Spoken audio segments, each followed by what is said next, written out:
Greetings, this is yours truly, Lord Karo, welcome to my domain. Burning Wolf 3 Chapter 1. Not all people are born equal. This was something Midoriya Izuku was well aware of, even if he never had to experience it firsthand. No, in fact, he was born into extremely favorable condition.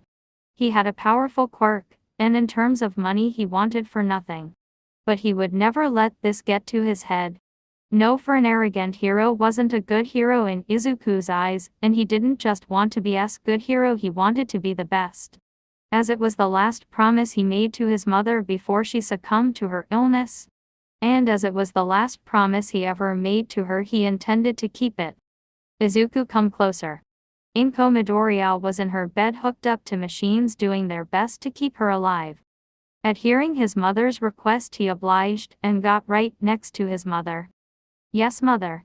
Inko smiled at her child's formality even though she was his mother. That's how she knew she raised him right in the little time they had together. She placed her hand onto Izuku's green hair and gently patted it.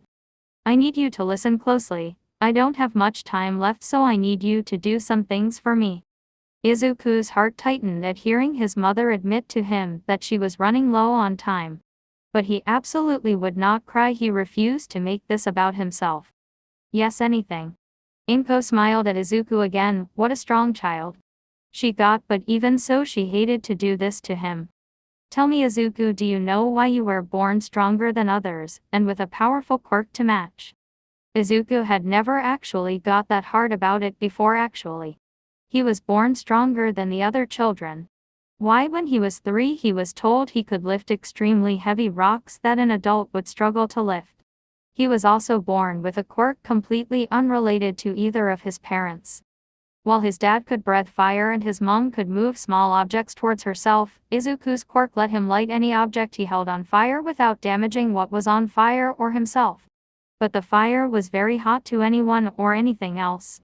But the fire would only last if he was holding the object, and he couldn't light himself or others on fire. His appearance also varied from his parents a bit. While the base of his hair was green like his mother's, the tufts of his hair were a bright orange leading to a bright red. After thinking it over, he decided he didn't know why he was so different. No, mother, I don't. Well, I'll tell you. It's so you can protect people who aren't as strong or as gifted as you. That's why, so you can be the light that burns bright in the darkness, leading people towards the light. Inko used what little strength she had left to pick up her son and wrapped him into a hug so tight you would think she wasn't even sick. And I know you can do it. You will be able to help people. But not by yourself. You will need the help of your friends and family, which is why you're going to go live with a good family friend. He owns a swordsmanship school. Go to him, he will be able to teach you everything you need to know. A sword will work well with your quirk. Are you okay with that? Yes, mother, I will do anything it takes to help people.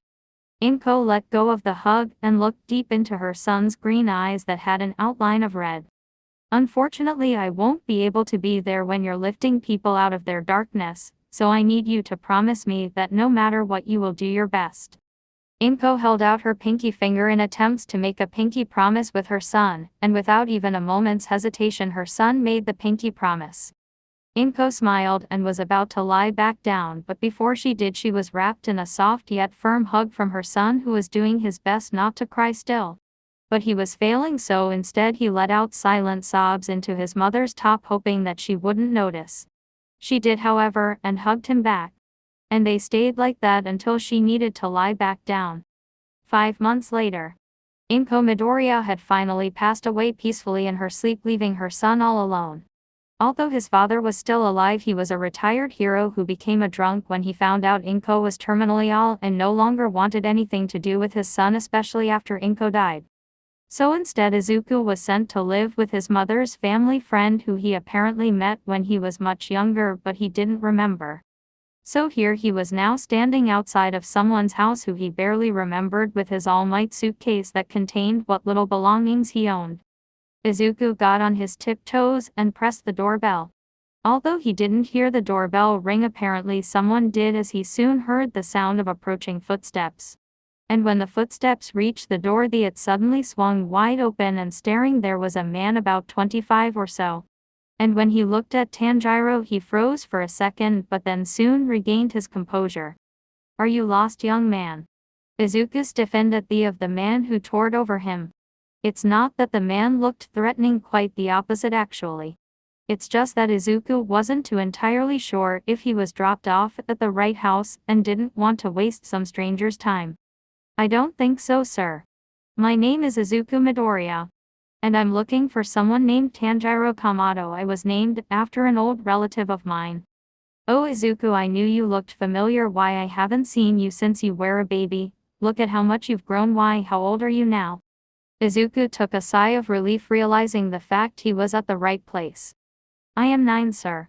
That young? How, I couldn't imagine losing my mother at such a young age. I'm so sorry for your loss. Your mother was like a sister to me. Izuku still hadn't gotten over the death of his mother, so he tried to divert the subject as he didn't feel like talking about it. Yes, she told me that you two wear clothes, and that you could teach me how to wield a sword. Tanjiro, noticing the redirect of the conversation, went along with it as he didn't want to push him to talk about it if he didn't want to. Yes, I can, but let's talk about that inside. I need to show you around first, before we do any of that. And with that, Tanjiro led Izuku into the house to show him around. The house was rather big. The living room was a decent size. The house had 1 flight of stairs and 4 bedrooms, one of which was Izuku's. Tanjiro helped Izuku unpack what little he had and set it aside for later when they were going to fully decorate the room. You didn't bring much, did you? Tanjiro was confused by the fact that Izuku had bought so little. He got that kids loved material possessions, and he knew Inko wasn't hurting for money, so why did he bring so little? Yes, I didn't think I should bring so much, only what I needed, and some things with sentimental value. Well, if you want, don't be afraid to ask for something if you feel like you want it. Tanjiro gave a warm, reassuring smile to let Izuku know he wouldn't get in trouble for asking for anything. Yes, thank you, sir. Stop with the sir, we're basically family, just call me Tanjiro. Yes, CERH, I mean yes, Mr. Tanjiro. It was still a bit too formal for Tanjiro's liking, but it was progress. He probably just needed a bit of time to adjust. And once they were done unpacking Izuku's things, Tanjiro led Izuku into the living room to sit down. Thank you for helping me, Mr. Tanjiro, I really appreciate it. Izuku took a deep bow towards Tanjiro to show his appreciation, but it was stopped when Tanjiro put his hand up to stop him. There really is no need for that, it's the least I can do. Your mother had helped me a lot over the years, and now I feel like I can pay her back. I see, but either way I must still say thank you. Of course, but now how about we talk about your sword training? Izuku lifted his head at those words, and if you looked closely enough you could see a burning passion in Izuku's eyes. Yes, please. Tanjiro laughed a bit at the determination the child in front of him was showing, but then his expression grew serious. But first I have to ask you a couple of questions, is that okay? Yes, of course. Izuku answered without hesitation. Good, first question. Why do you want to learn to use a sword? It's to better enhance my quirk. It lets me see things I hold on fire. Tanjiro could see how a quirk like that would benefit from a weapon such as a sword. I see. What exactly are the limitations and parameters of your quirk? Izuku answered this question quickly, almost as if he had been rehearsing for it. It's called Burning Will. It lets me set things I hold on fire, but the fire only lasts as long as I'm holding the object, and the heat of the fire depends on how determined I am. The hottest temperature I've reached is 800 degrees Celsius. 1472 degrees Fahrenheit. But I can't set people on fire, and the object that is set on fire receives no damage, and that includes me.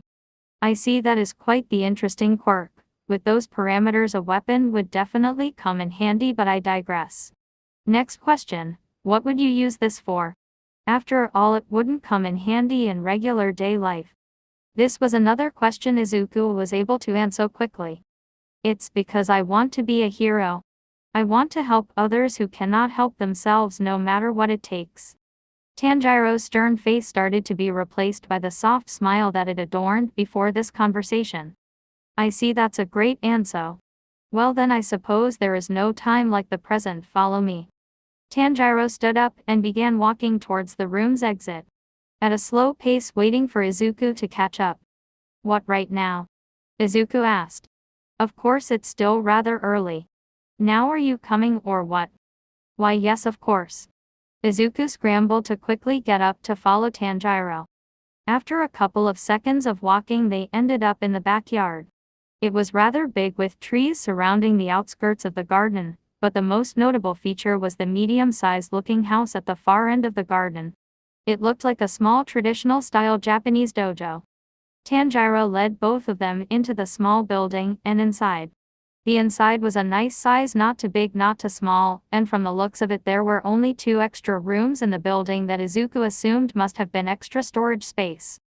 Alright, sit down here for a second, I'll be back. Tanjiro asked this and Izuku did so immediately. Tanjiro then walked into one of the 2 extra doors and soon returned with 2 wooden swords. He placed one in front of Izuku and held onto the other one. Alright then Izuku, do you know anything about swordsmanship, or how to wield a sword?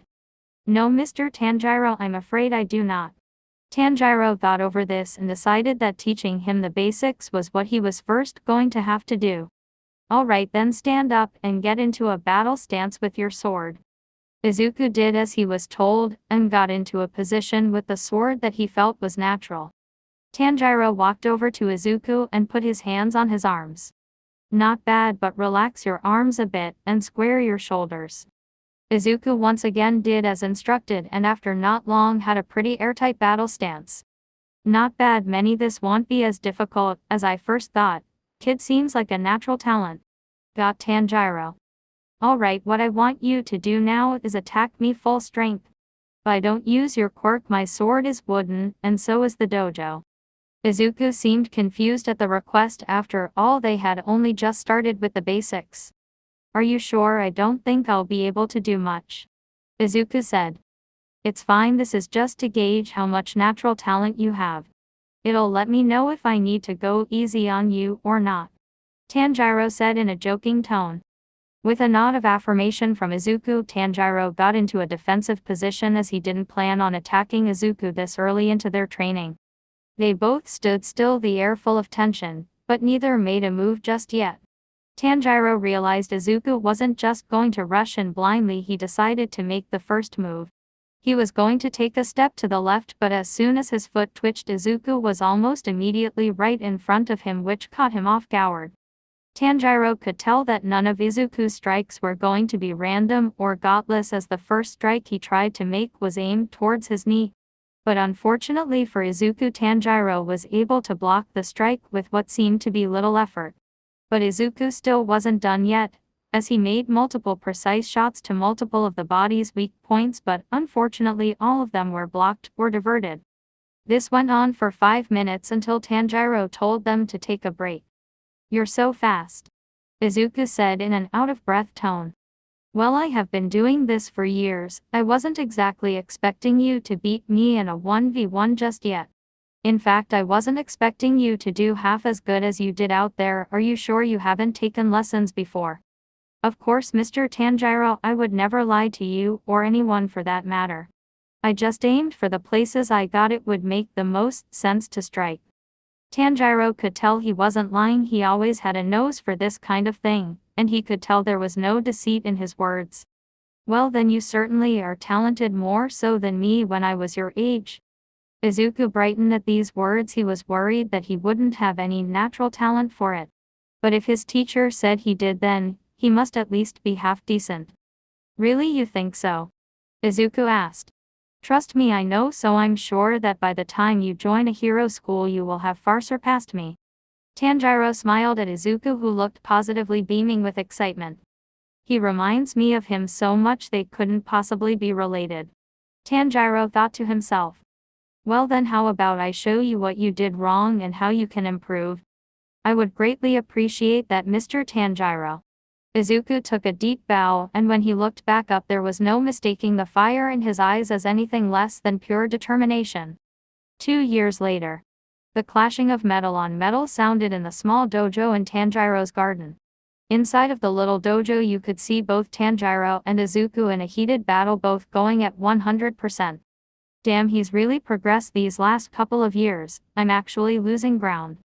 Izuku was going in for the win. He had absolutely no time to think or to hesitate. He was letting his body do all of the thinking for him. He had fought Tanjiro multiple times, and although he's come close, he hadn't won any of them, but this was where he would finally win. Izuku was starting to pick up in speed and power, drawing every bit of energy he had left, and with one last swift and powerful strike he was able to knock Tanjiro's sword out of his hands. Did I do it?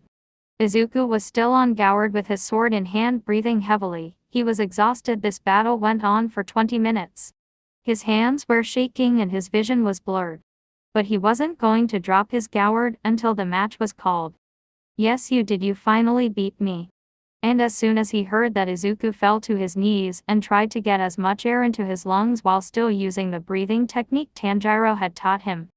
Tanjiro smiled at Izuku, a smile full of nothing but pride at his student's first victory over him. He handed Izuku a glass of water, and waited for them both to catch their breath, before moving on to the next subject of Izuku's training. After Izuku had caught his breath, Tanjiro decided it was now time to show him the next step in his training. Follow me, Izuku, it's time for the next part of your training. Tanjiro stood up and started walking. And although he wanted a couple more minutes of rest, Izuku was no stranger to being pushed to his limits, so he forced himself to get up and follow Tanjiro. Tanjiro led them to one of the two doors in the dojo. Izuku knew that one of the doors just lead to a storage cupboard. But he had no idea where the door he was currently being led to held. Although it was always unlocked, Tanjiro had forbidden him from entering, and because of that Izuku never even glanced at the door when Tanjiro would enter it, which he did regularly. Tanjiro was the first to enter the room and soon after gave Izuku the all good to enter as well. And when Izuku did enter, well, it wasn't very different from the rest of the dojo, but there was something that caught his eye. At the far end of the room on a pedestal there were two swords, one on the left and one on the right. The sword on the right had a bright red fire pattern on the sharp edge and a deep black on the back edge, and its hand gourd was in the shape of a fire. The sword on the left was a blade that was completely black on its sharp and back edge, and had a water droplet-shaped hand gourd. Tanjiro walked towards the sword with the fire hand gourd, and looked above it where there were 3 books placed on a shelf. He grabbed one that said, Breath of Flame Volume 1, and handed it to Izuku. What's this? Izuku asked. It's an ancient text that was passed down my family for generations. In them describes a breathing technique that will let you push past your limits. And if you're able to master these techniques, I have no doubt you will be able to become a great hero. Izuku could tell that Tanjiro was absolutely overflowing with pride, and he would be ashamed of himself if couldn't live up to these expectations. I will do my best. Then that's all I can ask for. Now unfortunately all I can do to help you is teach you the basics of the breathing style. You mean even you couldn't master these? Izuku asked, getting nervous. It's not that I couldn't, but from what I can gather there are multiple breathing styles, and if you want to master one you have to find one that's compatible with your body. And unfortunately I only have text for the water and fire breathing techniques. My sister has the other one. Tanjiro didn't talk much about his sister. In fact, during the 2 years of Izuku knowing Tanjiro, he's probably only mentioned her a handful of times. From what he could put together, they stopped talking years ago because of a mistake Tanjiro made, but he was never told what that mistake was. Well, is there a breathing style you can use, Mr. Tanjiro? I can use water breathing, but my body isn't very compatible with that breathing style either. In fact, that sword with the water droplet hand gourd used to be mine. What about the one with the flame hand gourd? Tanjiro looked at the bright red sword, and when his eyes landed on it his look turned somber and reminiscent. It used to belong to a good friend of mine, one that I have let down. Same as the text you hold, so take good care of it. Oh, of course, Mr. Tanjiro. If you don't mind me asking, what was your friend's name? Tanjiro seemed to think over whether he should tell Izuku, but he soon came to a decision. I suppose if you're going to be taking up his legacy you deserve to know. His name was Kyojuro Rengoku. He was much like you, a true hero, but I hope your story ends differently than how his ended. Although Izuku wanted to ask more questions, he could tell Tanjiro didn't want to talk about it any further, so he didn't ask any more. But he still wanted to cheer him up. Well, if you speak so highly of him, he must have been a great guy. Tanjiro's smile returned at his students' attempts to cheer him up. Indeed he was, although I wish you could hear that from someone else. But now then, it's getting rather late. I say we go eat dinner. After all, you have your first day of high school tomorrow. Oh, yes, that's right, I had almost forgotten. But how will I get there? It's rather far, isn't it? And you don't own a car. It is, which is why we will be staying with a friend of mine. Oh, a friend? Who is he? Do I know him? You might have heard of him. His name is Yushiro Yamamoto. Nope, I've never heard of him before. Really, I got he was pretty famous by name. Apparently his art is doing quite well. Well, either way, he's a good friend of mine, and he lives close to your school, so we will be staying with him for a while. Sounds great, Izuku said with a beaming smile, but then a question came to mind. Wait, doesn't school start early? Will we have time to get there? We will, because we're going right now, Tanjiro said. Or right now. But it's dark out. Crime doesn't only happen in the day, you know. Plus a run is good exercise. We're running there. Izuku got that Tanjiro might be joking, but his expression told otherwise. Of course it's good exercise, and I'll be able to check your stamina. Are you not up for it? At hearing Tanjiro's doubt, Izuku was quick to answer. Of course I am, it was just really sudden is all. Good. Then we will eat, and then be on our way, Tanjiro said with a light smile. Both Tanjiro and Izuku met outside after they had eaten, well, mostly after Izuku had eaten. During Izuku's time with Tanjiro, he hasn't seen him eat once. He only ever drank these red juice pouches that Tanjiro said he wasn't allowed to drink. Wow, it's really dark, Izuku said, squinting his eyes to try to see into the distance. Indeed it is, but remember what I told you. You should rely more on your other senses than your eyes, for they can be fooled more easily. Right, of course. Now it's going to be a long run there. Remember the breathing technique I taught you, and you should be fine. But if you can't go on anymore, tell me, and we can stop to take a break. Thank you for your concern. But after all of these years of training, if I needed a break from just running, I'm sure I would die from shame. I know, but still, there is no shame in needing a break. But if you're ready now, we can leave. Izuku took a deep breath in and thought to himself. Remember what Sir Tanjiro taught me. Total concentration breathing. On Izuku's exhale, he could feel every muscle in his body strengthen and fill with what felt like unlimited energy. Good, it looks like you've mastered total concentration breathing. Then, after this, we can move on to the next step of total concentration breathing constant, Tanjiro said, proud of his students' progress. It's all thanks to you. I wouldn't be able to do half the stuff I can today without your help. Thank you for the flattery, but we really should be going now. Are you ready? Yes, sir. Good, now then just make sure you follow me. Tanjiro then took off with such speed it looked like he had just vanished. But Izuku certainly wasn't going to be left behind, so he also took off trying to catch up to Tanjiro. He's so fast, he's never demonstrated this kind of speed in our sparring matches. Has he been going easy on me? And with that got a realization hit Izuku like a train. Of course he's been going easy on me, truly how foolish could I be? Of course it wouldn't be that easy to overtake him. I'm sure I'm not even close to his level yet.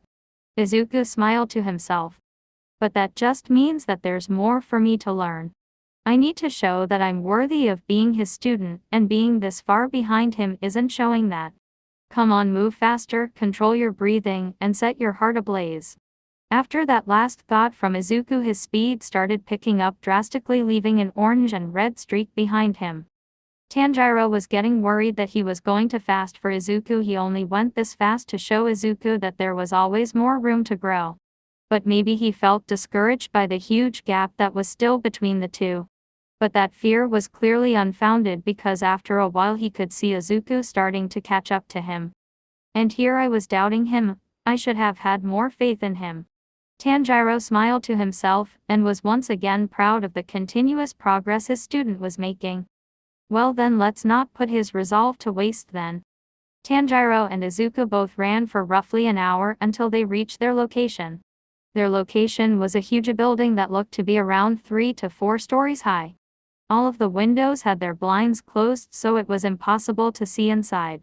Tanjiro walked up to the door and knocked on it loudly. After around a minute of waiting, and no one answering, Izuku grew a bit impatient. Do you think he's awake at this time?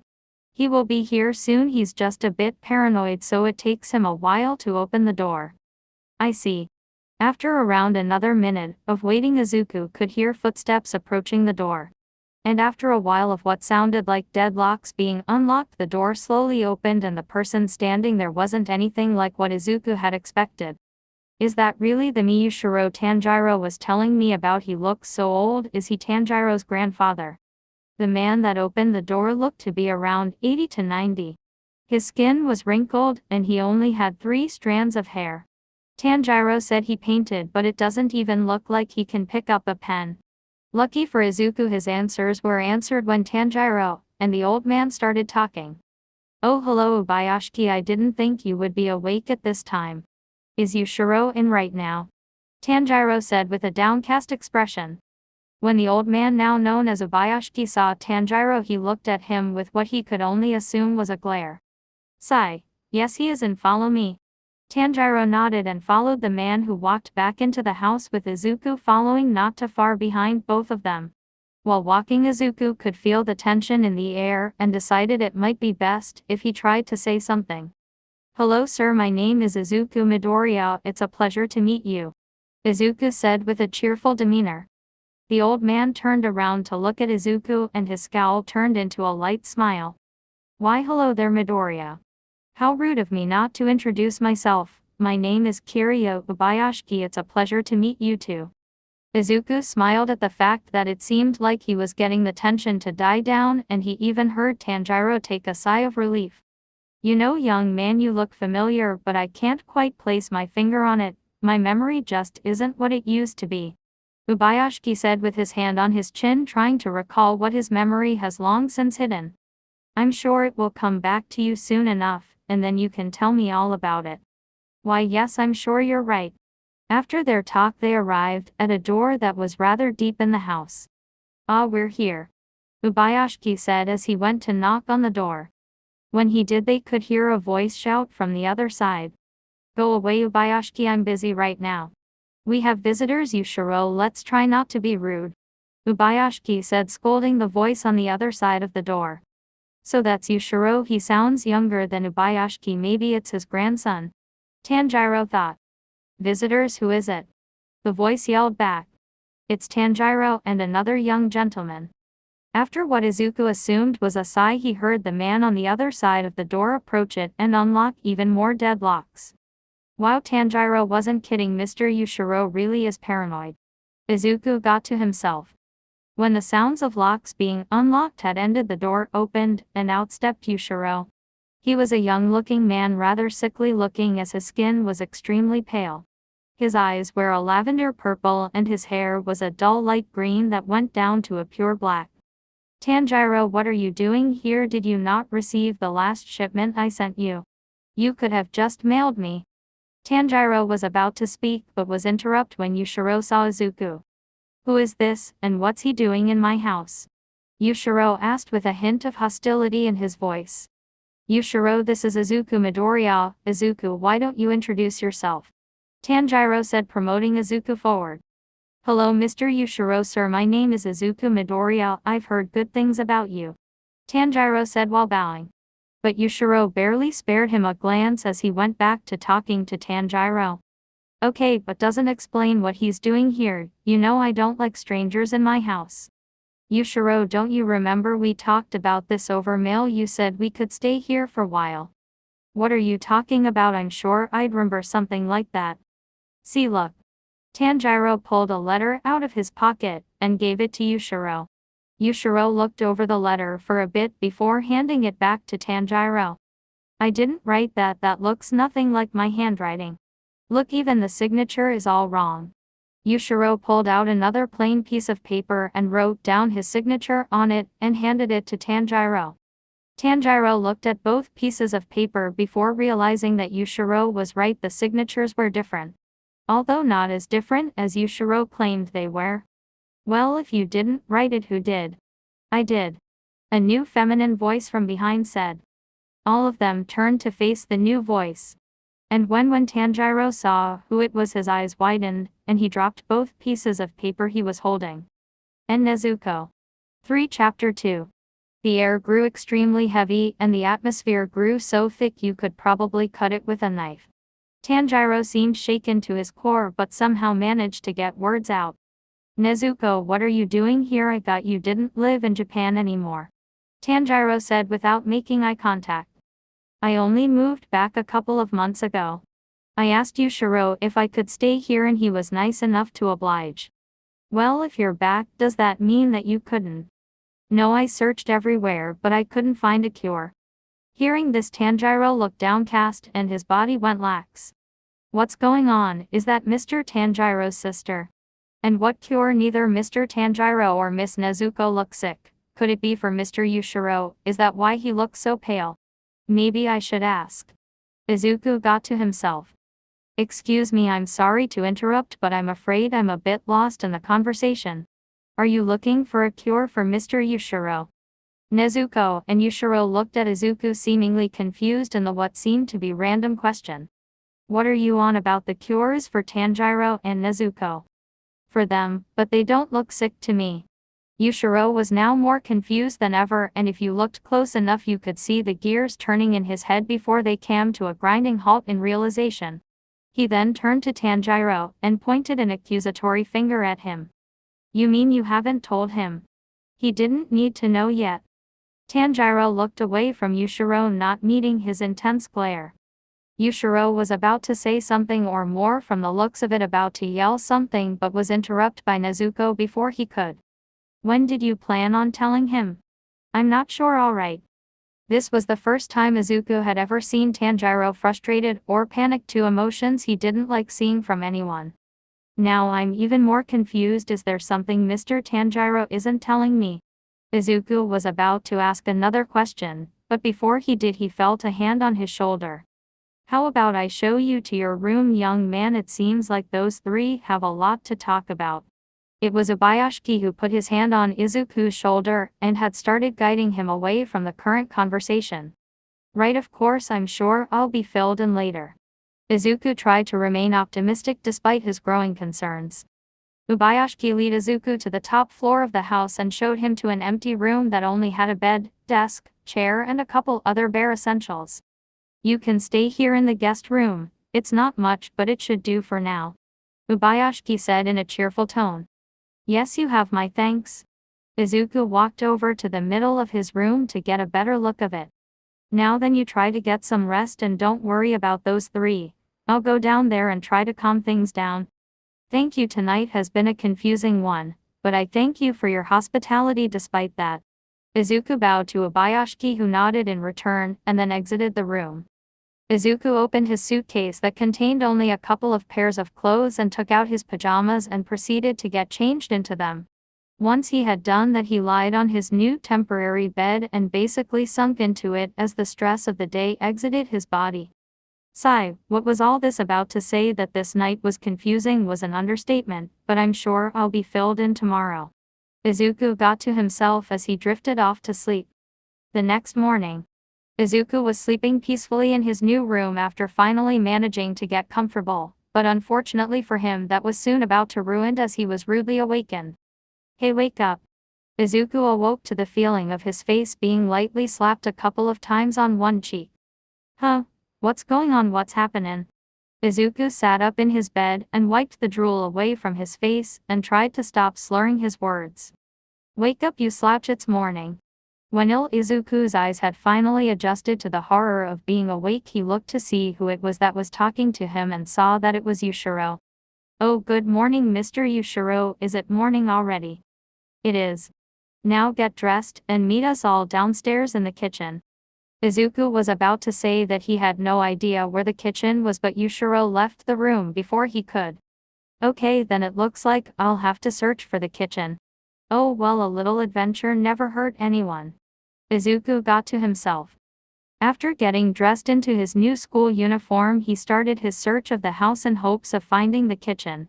Most houses, to his knowledge, had their kitchen on the bottom floor of the house, so that's where he checked first. This place is like a maze. I don't think I've ever been in a house this big before. Izuku was going from room to room on the bottom floor looking for the kitchen. He found the living room, so the kitchen had to be close by, right? Is this the right room? Izuku had stumbled upon a door that was slightly open. And thinking that this might be the kitchen, he decided to step inside, but what he certainly didn't expect to find what he did. What is this? In the room were paintings upon paintings of what looked to be the same person. They all varied a bit, but they were all definitely the same person. Izuku was about to walk further in but was pulled out of the room and was being held up by the collar of his shirt and being turned to face a very angry-looking Yushiro. What do you think you're doing? I told you to meet us in the kitchen. I'm sorry, I got lost. Yeah, well, let's not to get lost from NOW on, shall we? Yushiro dropped Izuku on the floor and then proceeded to close and lock the door to the room Izuku was just dragged out of. Follow me. Yushiro grumbled as he starts walking off, and Izuku scrambled to get off his butt to start following him. The walk to the kitchen, or wherever Yushiro was taking him, was quite so. Izuku decided to say something. Did you draw those paintings? Yushiro didn't respond, so Izuku tried again. They were very pretty, very well drawn indeed. I'm sure whoever they're for will be happy to receive them.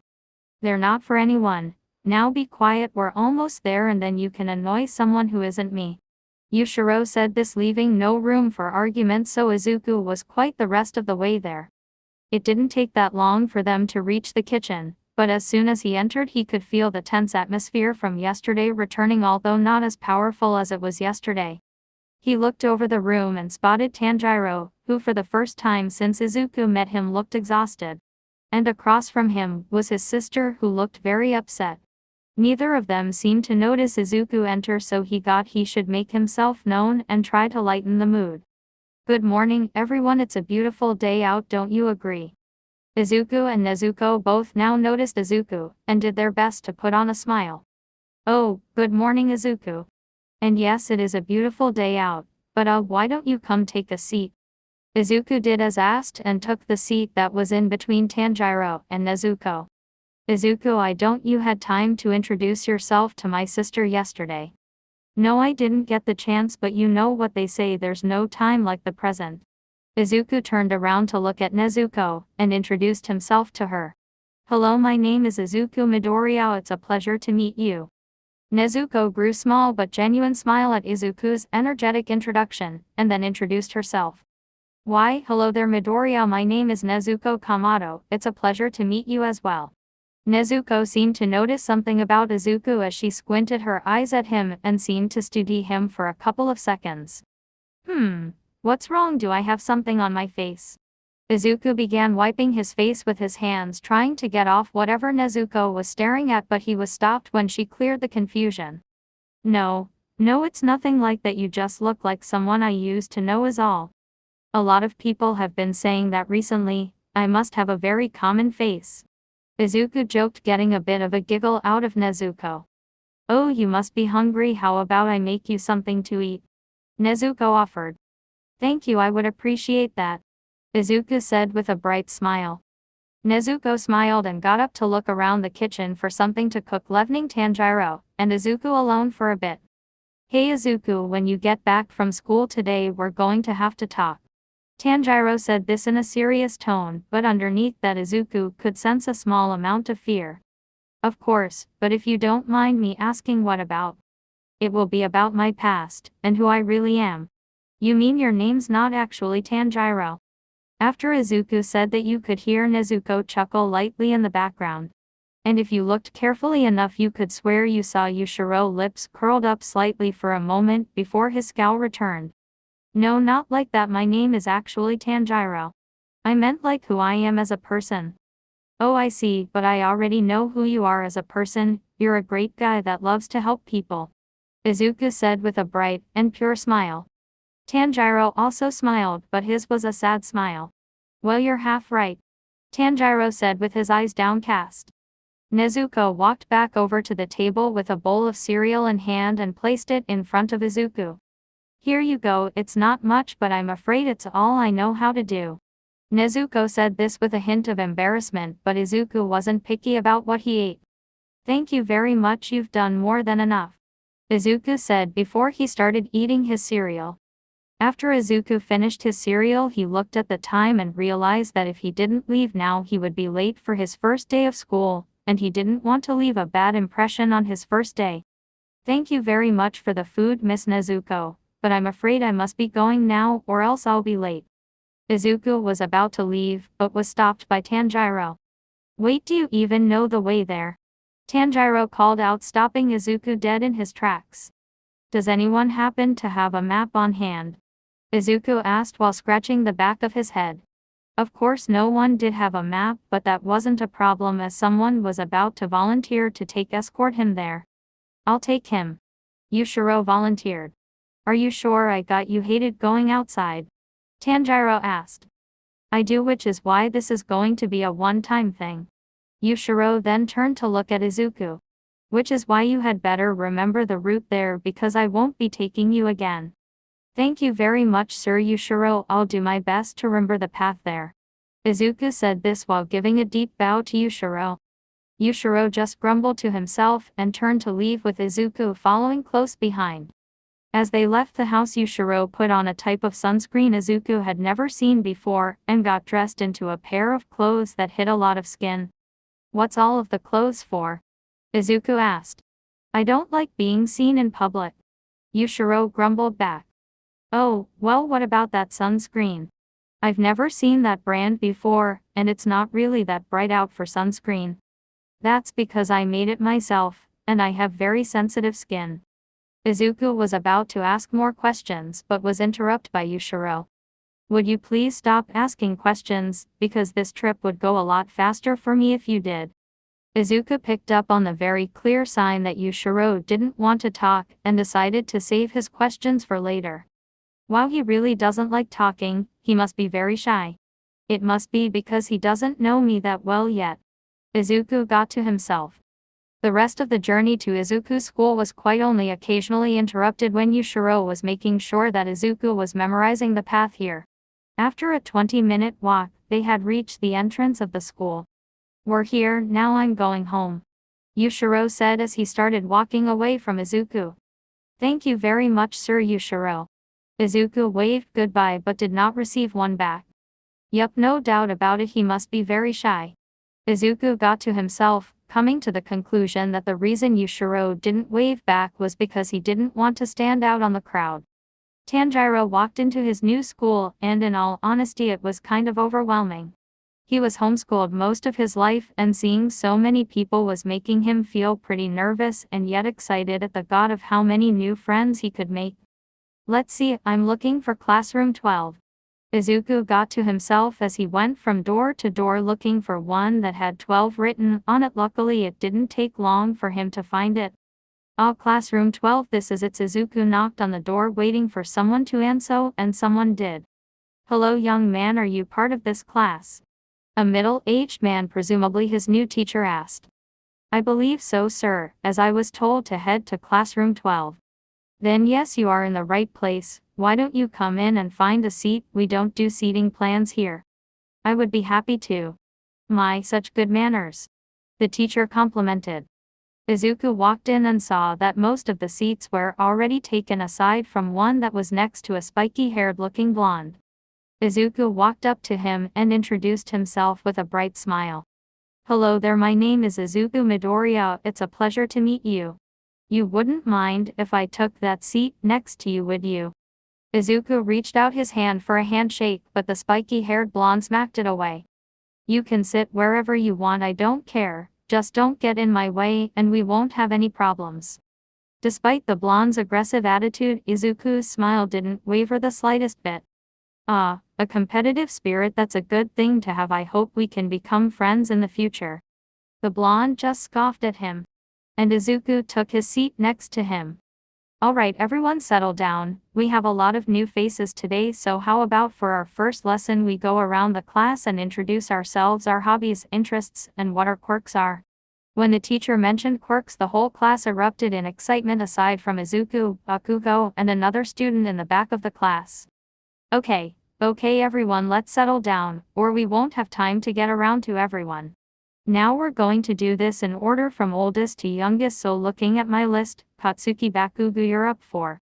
At hearing his name being called, the spiky-haired blonde now known as Bakugo stood up to introduce himself. Yo, my name is Bakugo Katsuki, and I'm going to become the world's #1 hero with my killer quirk explosion. So all of you extras better know your place. With that, Bakugo sat back down, leaving the whole class stunned aside from Izuku, who admired his passion. Well, that was quite the first introduction, but how about we move on to our next student? Let's see, Izuku Midoriya is it? At hearing his name being called, Izuku stood up with his ever-present smile, ready to introduce himself to his new classmates. Hello everyone, my name is Izuku Midoriya. It is a pleasure to meet everyone. Let's see, my interests are heroes, as I wish to become one day. And I'll do it using my quirk Burning Will. It lets me set any object I hold on fire without damaging the object, and how hot the fire is depends on how determined I am at the time. The telling of his quirk elicited gasps and mumbling from the class, aside from Bakugo, who just glared at him. That's an amazing quirk, young man. Now let's see who's next. Izaka Tanaka. Hearing his name being called out, one of the students scrambled to get up, but when he did and noticed everyone was looking at him, he stiffened. My name is Izaka Tanaka, and I want to be a hero. He went to sit back down after just saying his name and dream job, but was stopped by the teacher. Come now, you didn't tell the class your quirk. We can't stop the streak we have going now, can we? It's really none of your business, but if you must know, I'm quirkless. The whole class started muttering among themselves. Some were talking about how they didn't even know quirkless people existed anymore, others talking about how there was no way a quirkless person could become a hero. It was clearly starting to annoy Izaka, as he was about to say something else, but was cut off by Izuku. Amazing, I have full confidence you will be able to become a hero. You would be an inspiration to all quirkless people around the world. It was the teacher that spoke next. Right, I'm sure that Midoriya is right about that. How about we move on to the next person, shall we? Izaka sat back down with his arms crossed, looking rather annoyed, but he didn't make a big deal about it. After the teach was done having the class introduce themselves, it was time for break, as the day was only a half day. Where am I? This place is so big. I should have followed someone to find out where to go, but I don't want them to think I was a creep. Izuku had gotten lost around the school, and was trying his best to find the cafeteria, but to no avail. He took a turn around a corner, and ended in an empty hallway, aside from one thing that made him sick to his stomach. Bakugo had Izaka cornered against a locker, and from the sounds of it didn't have the best of intentions. Who do you think you are, you quirkless bastard? Someone like you could never be a hero. Bakugo silently yelled. Get out of my way, I don't have time to deal with you. Izaka tried to walk past Bakugo, but was stopped when Bakugo activated his quirk and tried to hit him. But his hand was stopped last second by when someone grabbed his wrist. Bakugo turned to see who dared to stop him from enacting his justice, only to see Izuku with his smile that hadn't left ever since they first met nowhere to be seen. What the hell do you think you're doing? Let go of me. Bakugo tried to pull his arm away, but it didn't even budge from Izuku's grip. A competitive spirit is a fine trait to have, but you're taking it too far. You should apologize. Apologize for what? This is what he gets for looking down on me. Someone as weak as him could never become a hero. The quirkless have no place among the heroes. Just because he is quirkless does not mean he is weak. Do not insult him. Whatever, just let go of me already. Bakugo tugged his arm away one more time, and this time Izuku let go of him. It doesn't matter anyway, I'll be the only one to graduate to UA in this worthless dump of a school. That's where all the good heroes are born, and who knows, maybe if you're lucky and manage to graduate from some lesser-known hero school, I'll let you be my sidekick. Bakugo said that in a mocking tone as he walked away from the both of them. Izuku waited until he was sure Bakugo left until he turned his attention to Izaka. Well, that wasn't a pleasant experience. Hopefully he will simmer down later in the school year. Izuku said with his smile returning. I could have handled him myself, you know. I didn't need your help. I could see that although I don't think he saw it I did when he went to hit you I could see your body tense getting ready to counterattack. I wasn't stopping him from hurting you, I was stopping you from hurting him. You could see that. Of course I could. It may not look like it but I am highly trained in martial arts. Azaka's scowl turned upright into a smile at Izuku's words. Is that right? Well then someday we will have to spar together. I would be delighted to we could spar back at my temporary residence. The garden is quite big and I'm sure my sensei wouldn't mind. Is that right? Well if he does mind we could always train back at my place. My old man owns a dojo, and I'm sure I could teach you a thing or two about martial arts. That's great, we can both teach each other. I can help you learn my master's breathing technique that lets your body reach inhumane amounts of strength. Sounds like a plan, and a fun one at that. Let's shake on it. Azaka reached out his hand for a handshake and Izuku eagerly accepted. But when they both shook hands Azaka's grip tightened. He was lightly testing Izuku's strength. While I'm using total concentration breathing and he's still going strong, he would be extremely strong if he learned concentration breathing. Izuku got to himself. Izuku concentrated on his breathing more and soon overpowered Azaka, causing him to submit. Ha ha ha, that's the first time someone's overpowered me before. Yes, this is going to be fun. Azaka was clearly in a good mood now, or at least a better one than when Bakugo was around. Well then, what do you say we go get lunch before break ends? I guess I could eat. Azaka said while shrugging. Great. Now I hate to ask this but do you think you could lead me to the cafeteria? The only reason I was here was because I got lost. This got a raised eyebrow from Azaka and in a monotone voice he asked. Really? Getting an enthusiastic head nod from Izuku, Azaka let out an exaggerated sigh and shook his head. Well then I suppose I have no choice. This will make us even however. Nonsense, because you never owed me anything in the first place. So as far as I see it I owe you one. Izuku said with gusto. Meth if you say so. I'm never one to pass up on a free favor. Azaka walked past Izuku and smacked him hard on the back as a friendly gesture. Alright then pal, follow me, I think I know where to go from here. Azaka was able to find the cafeteria without any problems, and for Izuku the rest of the school day went off without a hitch. So now he just needed to remember his way home. Let's see, I think I took a left here, or was it a right? Maybe if I go back to the school one of the staff can give me directions, but wait. What direction was the school in again? It was just then that Izuku realized that he was completely lost. Oh well, it was a big house, it can't be that difficult to find. Hello, excuse me. Izuku heard a voice behind him and turned to see a girl with bright pink hair that got more black as it went down. Why hello there miss, how can I help you? Well you see, I'm a bit new here and I've gotten a bit lost. Do you think you could help point me in the right direction? The girl looked extremely embarrassed asking for help, but Izuku paid it no mind. Of course I would love to help you. The girl's expression lit up at that, and it looked like she was going to say something before being cut off by Izuku. But I'm afraid I can't, for you see, I am also lost. Izuku said this with a bright smile, almost as if he was proud of that fact. The girl's expression deflated. I see, thanks for trying. Although it didn't sound like it, she was genuinely happy for the fact that he was willing to help her. Izuku went back to trying to look for his house but noticed that the girl hadn't left. Is there something else I can help you with? When Izuku asked her this, the girl started playing with her hair and fidgeting in place. Well, you see, I don't really want to be alone and you seem nice enough to stick around.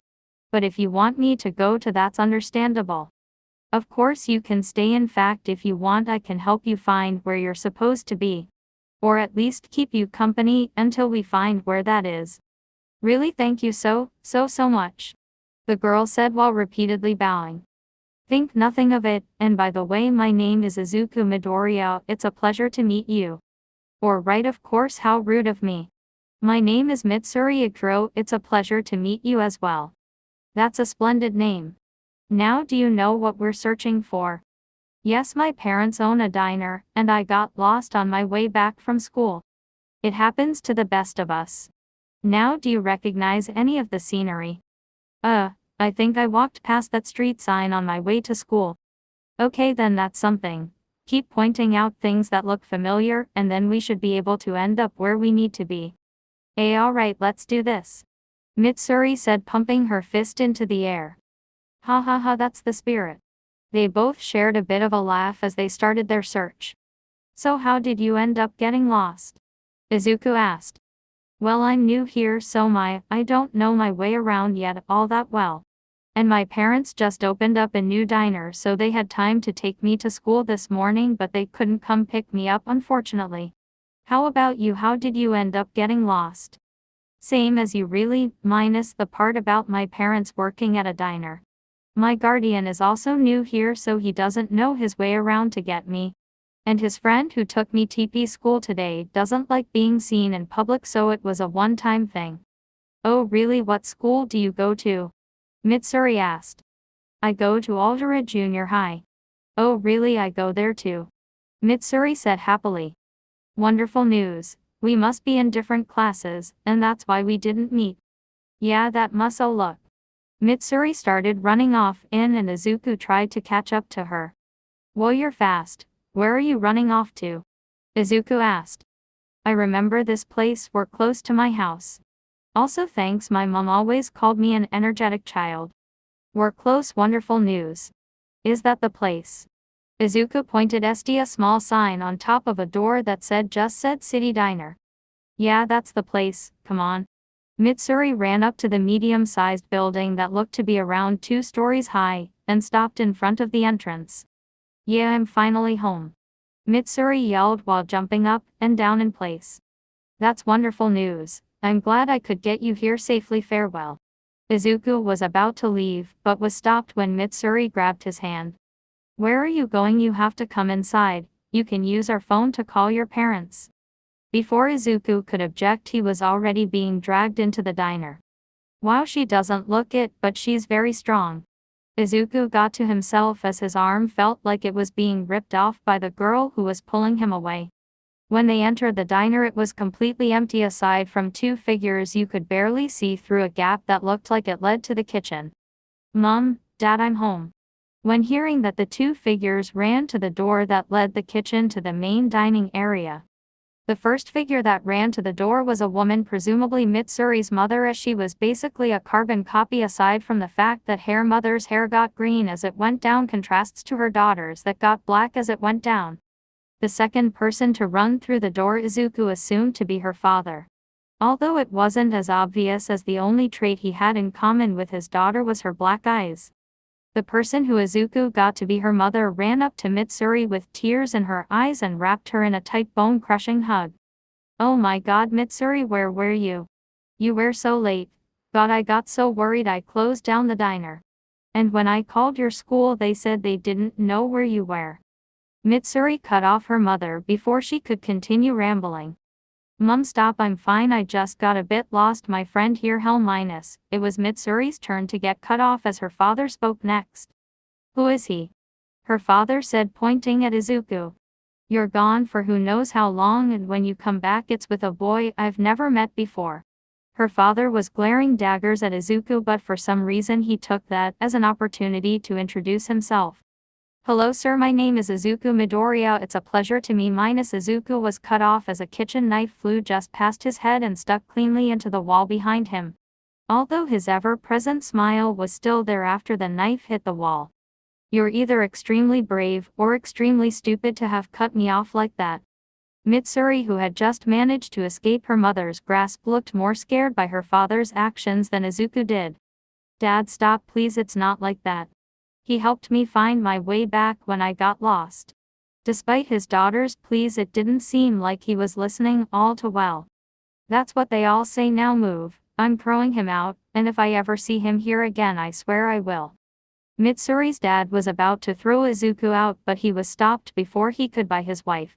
Now you listen here, this nice young man helped her daughter get home.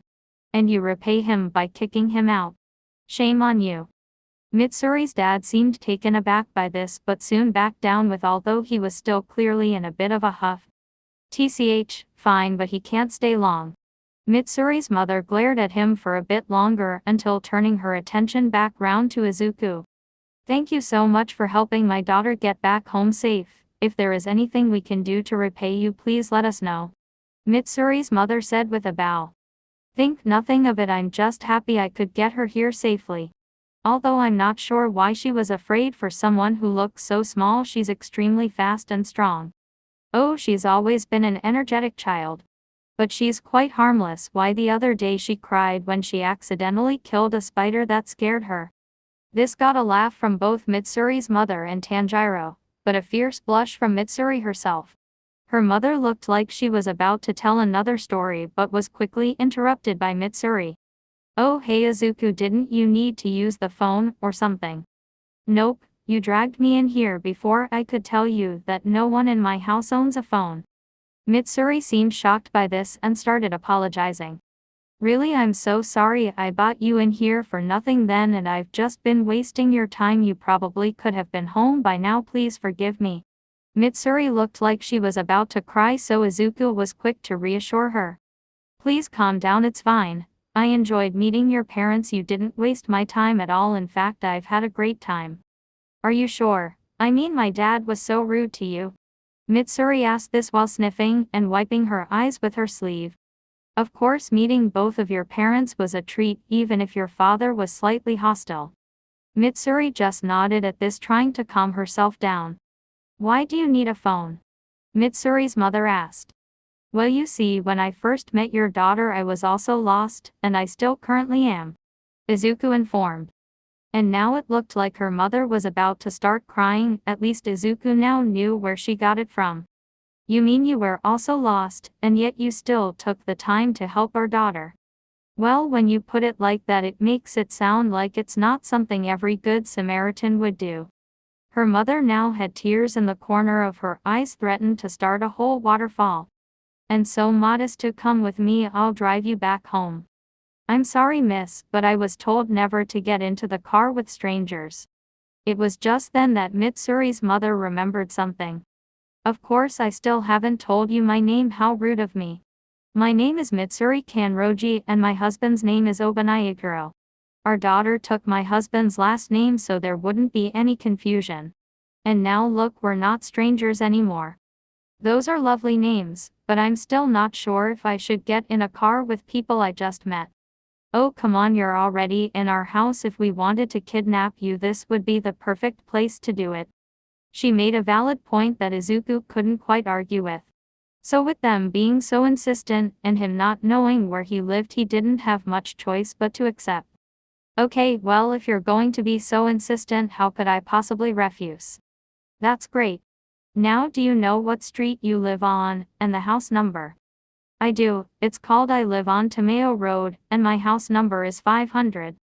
Both Mitsuri and her mother had stars in their eyes when they heard this. Oh, Tanyo Road, that's where the fancy part of town is. Mitsuri's mother said. I'm staying at a family friend's house for a while. My actual house is pretty far out in the middle of nowhere. Izuku said. Well then, let's get you home. We don't want your parents to worry about you now, do we? Can I go too? Mitsuri asked. Just then Obana chimed into the conversation. Absolutely not. But Dad, why not? Mitsuri whined. Because I still don't like or trust him. I already feel like giving him a ride home feels a bit too generous. Mitsuri then turned to her mother to give her a pleading look, but was also rejected by her. I'm sorry, sweetheart, but I'm only going to be dropping him off. We don't want to impose. And plus, you still need to tidy your room. Mitsuri looked like she was about to cry again, but before she did, she stormed off to somewhere in a huff. I'm sorry about her, she's always been a bit sensitive, she gets it from me. Mitsuri's mother apologized. No need to apologize, I'm sure she's just tired. We will be able to talk again in school tomorrow, and I'm sure she will be over it by then. Oh, you both go to the same school, that's wonderful. I know this might be a lot to ask considering you only just met all of us, but do you think you could be her friend? She's always been a shy girl and I worry she won't be able to make any good friends, or even worse, she falls into a bad crowd that tries to take advantage of her. But you seem like a very nice boy who wouldn't do something like that. And if you did, I would kill you. Obanai added. Izuku ignored the comment from her Obanai, choosing only to acknowledge the first question. I would love to be her friend. I can tell she's an extremely nice person, and I will do my best to keep her from falling into the wrong crowd. Izuku promised. Thank you so much. Now let's get you home. I don't want your parents worrying about you as much as we were when Mitsuri wasn't here on time. Thank you very much. Honey, would you be dear and watch Mitsuri while I'm gone? Kanroji asked while getting ready to leave. Abnai just mumbled something Izuku couldn't understand, but apparently Kanroji did. Thanks dear. Now let's get you home, Midoriya. Izuku and Kanroji both left the small diner and headed to Izuku's house.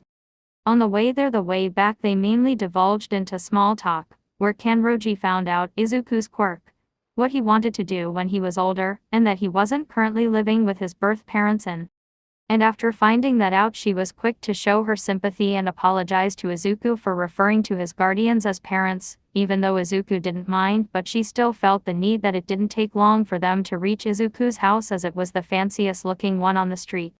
Thank you for the ride back home, Mrs. Kanroji. Izuku said while getting out of the car. Don't mention it, I offered after all. Oh, also let me come with you to explain why you're late. Don't want your guardians to get upset with you now, would we? Thank you, I would appreciate that.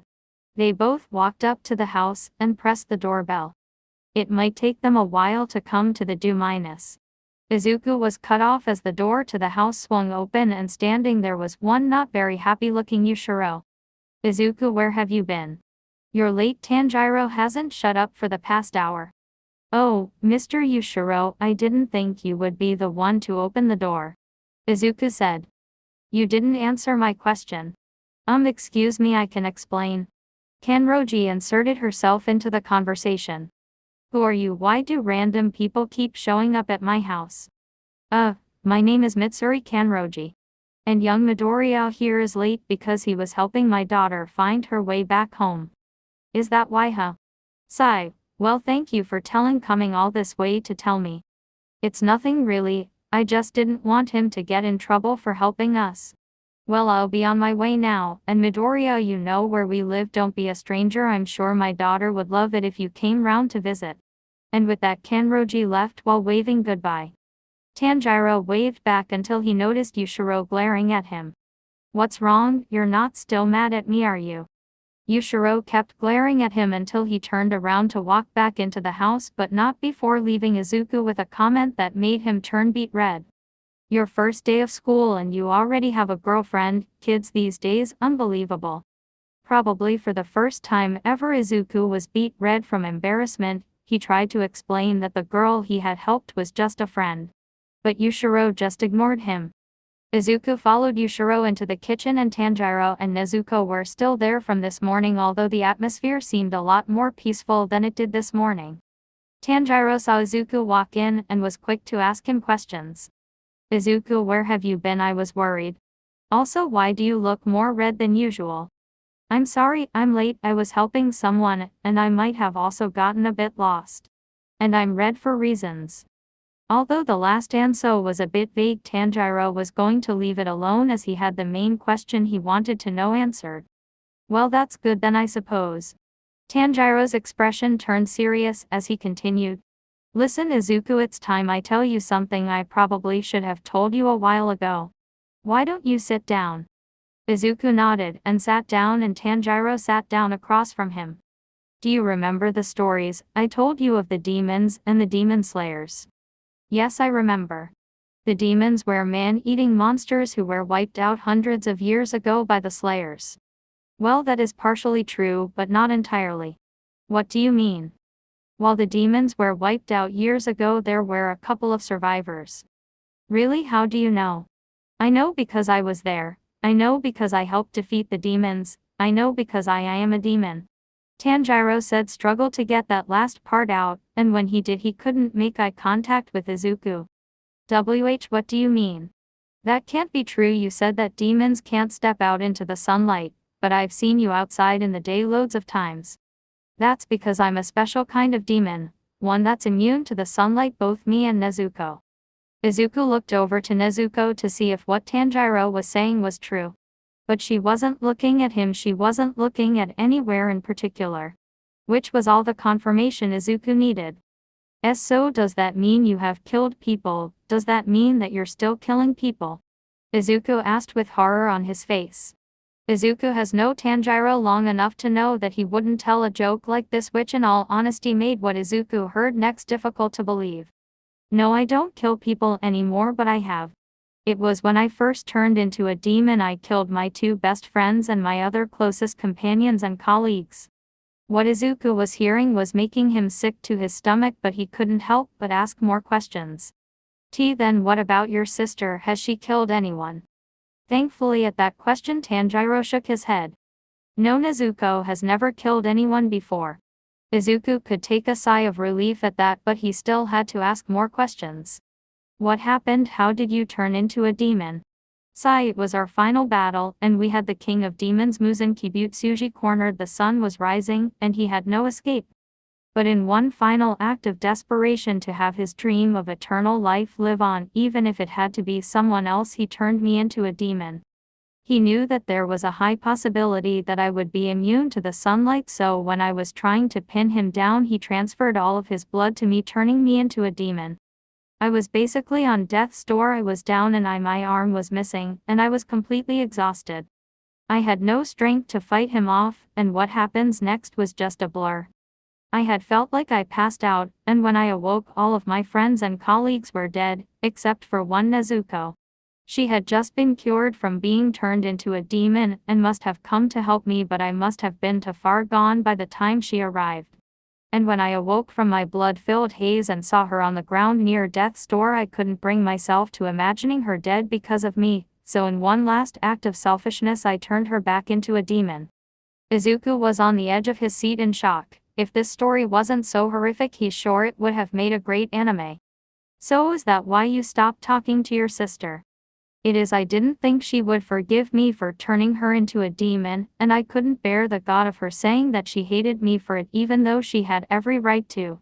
So I isolated myself for hundreds of years, hoping she wouldn't find me, but she did manage to track me down, and said that she would find a cure for me.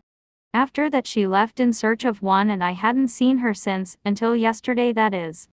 Wait, didn't you say you cured her the first time she was turned into a demon? Why don't you use that cure now? Tanjiro shook his head at this.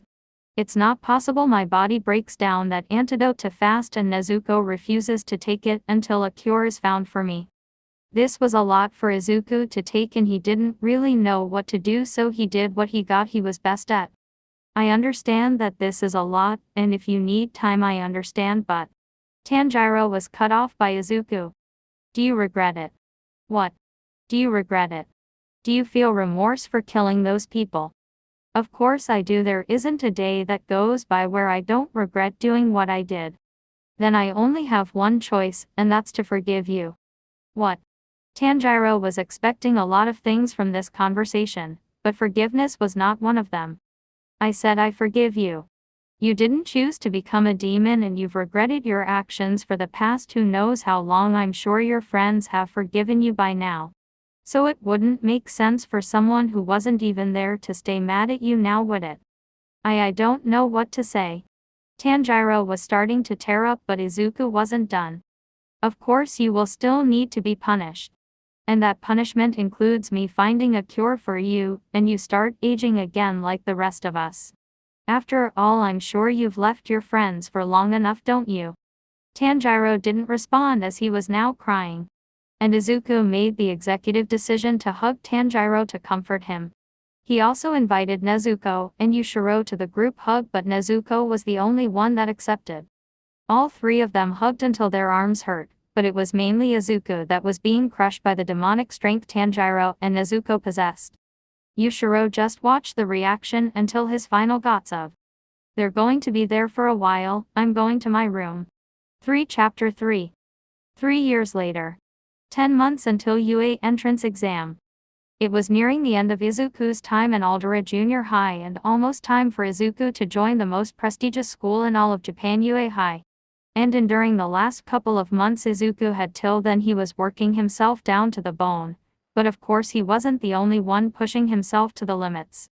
In the backyard of the Yiro residence 4 people were currently present: Tanjiro, Azaka, Mitsuri and Izuku. All of you need to control your breathing. Tanjiro yelled.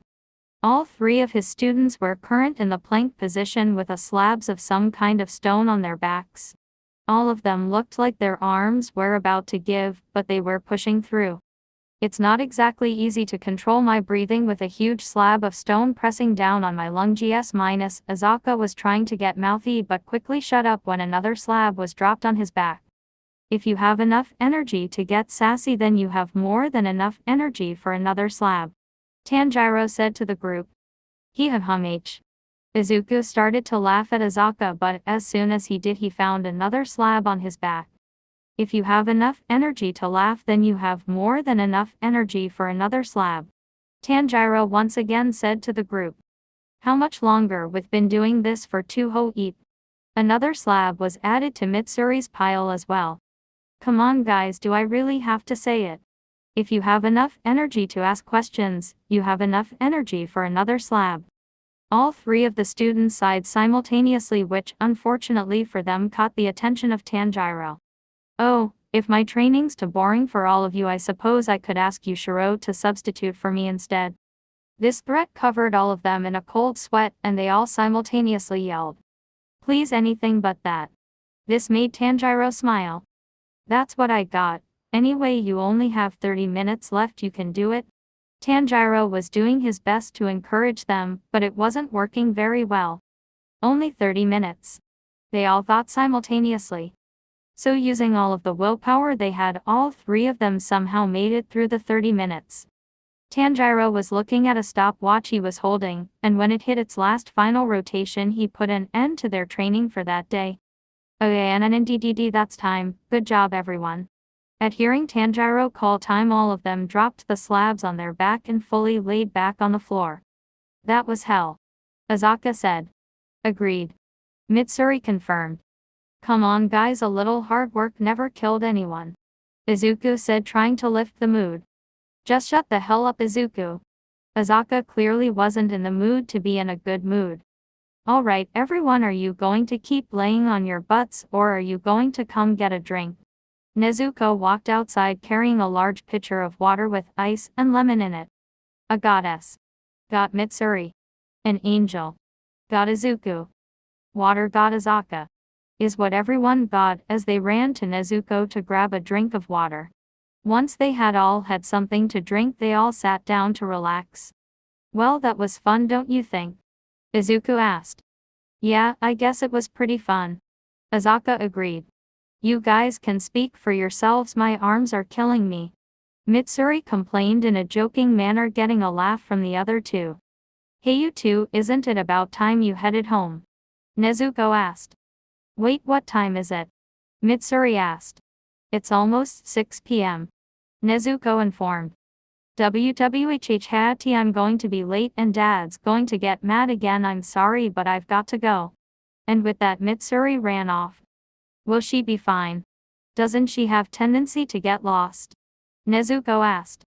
I'm sure she will be fine, her sense of direction has gotten much better.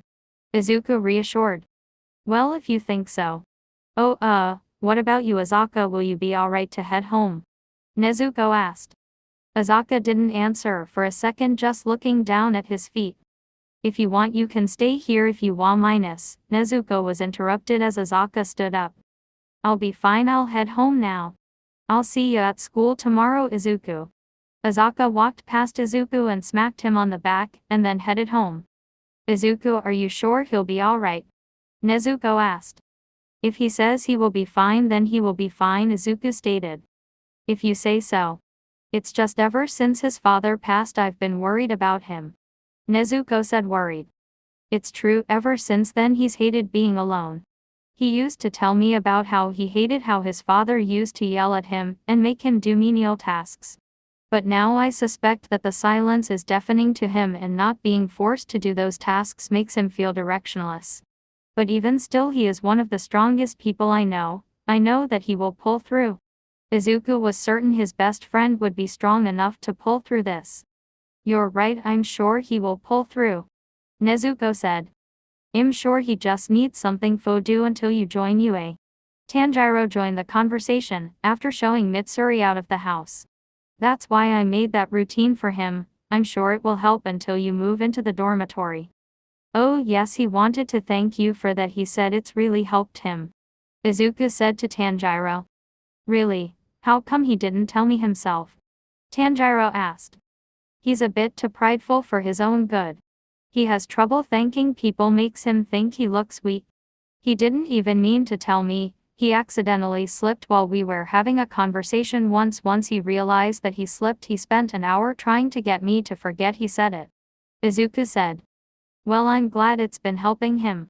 Losing a parent can be difficult, all of us here know that. Tanjiro said.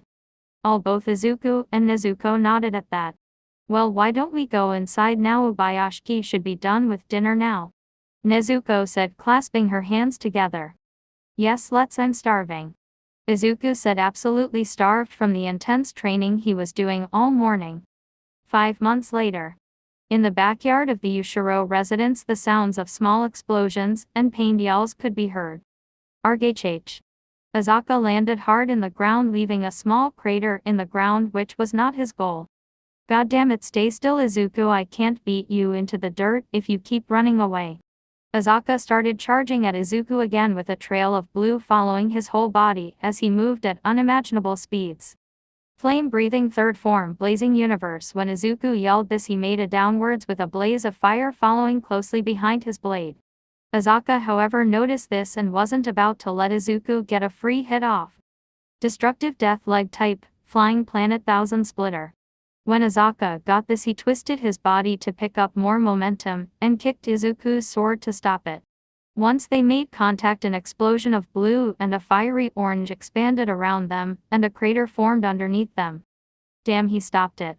How is his skin so tough? Once Izuku's blade was stopped, he jumped backwards and prepared for his next attack. Flame-breathing first form, unknowing fire. Izuku launched forward back at Azaka with his sword aimed for his neck, however Azaka dodged before the blade made contact. Nice try, but you're going to need to be faster than that if you want to get me. Azaka noticed that Izuku was still close to him, and still in the motion of canceling the last form he just used. He wasn't going to get a better chance than this. 8-layered demon Korakaza fired off 8 straight punches so fast it looked like they were all coming at Izuku at the same time. I need to switch form quickly. Izuku tried, quickly turned on his heel to fully face Azaka. He had to be quick or he was going to lose this match. Flame-breathing fourth form, blooming flame undulation. Izuku swung his sword in a circular motion, leaving a trail of scorching fire in its wake, only just about able to stop Azaka's attack. When his attack was stopped, Azaka did multiple small backflips away to gain some distance, and on his final backflip he jumped high into the air and stopped the flip halfway through, leaving him upside down, momentarily stationary in the air. Destructive death, air type. From his stationary position in the air, Azaka punched the air with all of his might, sending compressed shots of air towards Izuku. The shots traveled in the blink of an eye, so Izuku only had seconds to block the attack.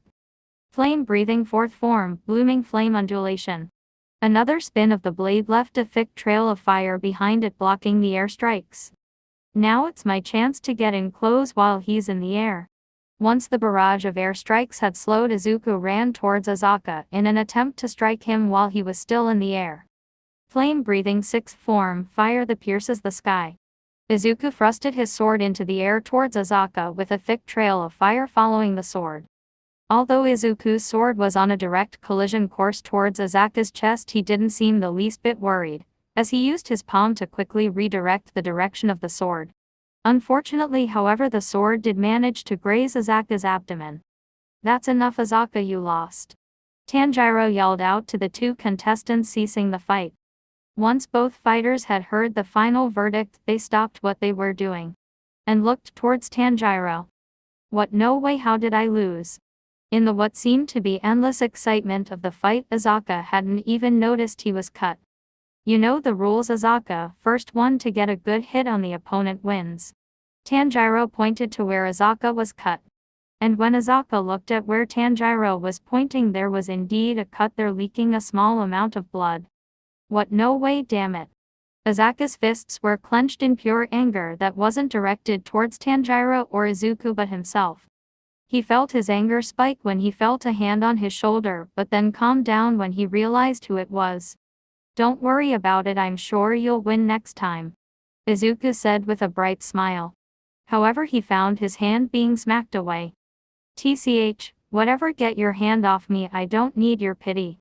I'll win next time, and it won't even be close." Izuku knew that was Azaka's roundabout way of saying he's gotten over it, so he didn't pursue the subject any further. "I'm going inside to find something to eat, I'm starving." Azaka said this while entering the Yushiro's house. "That's a great idea." Izuku agreed, as he was also hungry from the training, and so he entered the house following closely behind Azaka. When entering the kitchen, they spotted Nezuko and Yushiro talking at the table. Azaka completely ignored them and Izuku gave a small wave as they passed. "Hey, what are you two doing?" Yushiro asked when he saw Azaka and Izuku entering the pantry. "Raiding your pantry. What does it look like we're doing?" Azaka said. "Don't get sassy with me, I didn't give permission for this. Whatever, us two are the only ones here that eat, and I doubt even Izuku could get through all this food by himself." Azaka exited the pantry with so much food you couldn't even see his face, with Izuku exist behind him with the same amount of food. Yushiro smacked the table he was sitting at, and stood up from his chair.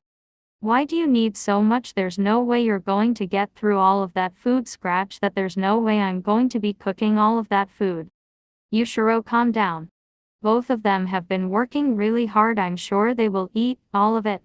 Nezuko tried to calm him down, and it sort of worked, but that's only because Yushiro thought of an idea. "You know what, fine, you can have that much, hell, I'll even cook it for you. But if you don't eat all of it, then I will personally make sure that you're able to work off every single calorie you consumed." Yushiro said this with a grin that let both of them know he wasn't joking. "Hey Azaka, we're not that hungry, are we?" Izuku asked with a cold sweat running down his back. "Yes, we are." Despite Azaka's confident words, he was also wondering if this was really worth it. But after all of the big talk he gave it, he couldn't back down now. "That's the spirit, can't back down now, can we?" Yushiro asked, getting an audible gulp from Azaka and Izuku. After about an hour of cooking, the table was completely covered in a smorgasbord of watering food. "Hey Azaka, do you really think this was a good idea?" Izuku asked his best friend. "Nope, but it's too late to back down now. And if you don't want Yushiro to help us work all of this off, you better get to eating." And so they did. They ate the food like their lives depended on it, which they might as well have. After 10 minutes of eating, the table was completely devoid of food, and Azaka and Izuku were bloated to comically large levels. We did it," Azaka said with a victorious grin on his face. Yeah, I guess we did."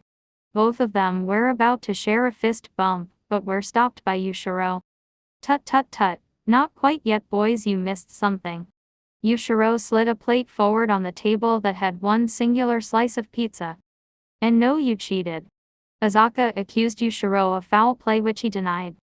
"I don't remember saying anything about presenting all of the food at once," Yushiro said with a smug smile. I can't I give." Izuku surrendered. "You traitor." Azaka yelled at Izuku while slamming his fist down on the table. "I'm sorry, but who knows if he's hiding more food. I don't even think I could finish that last slice of pizza."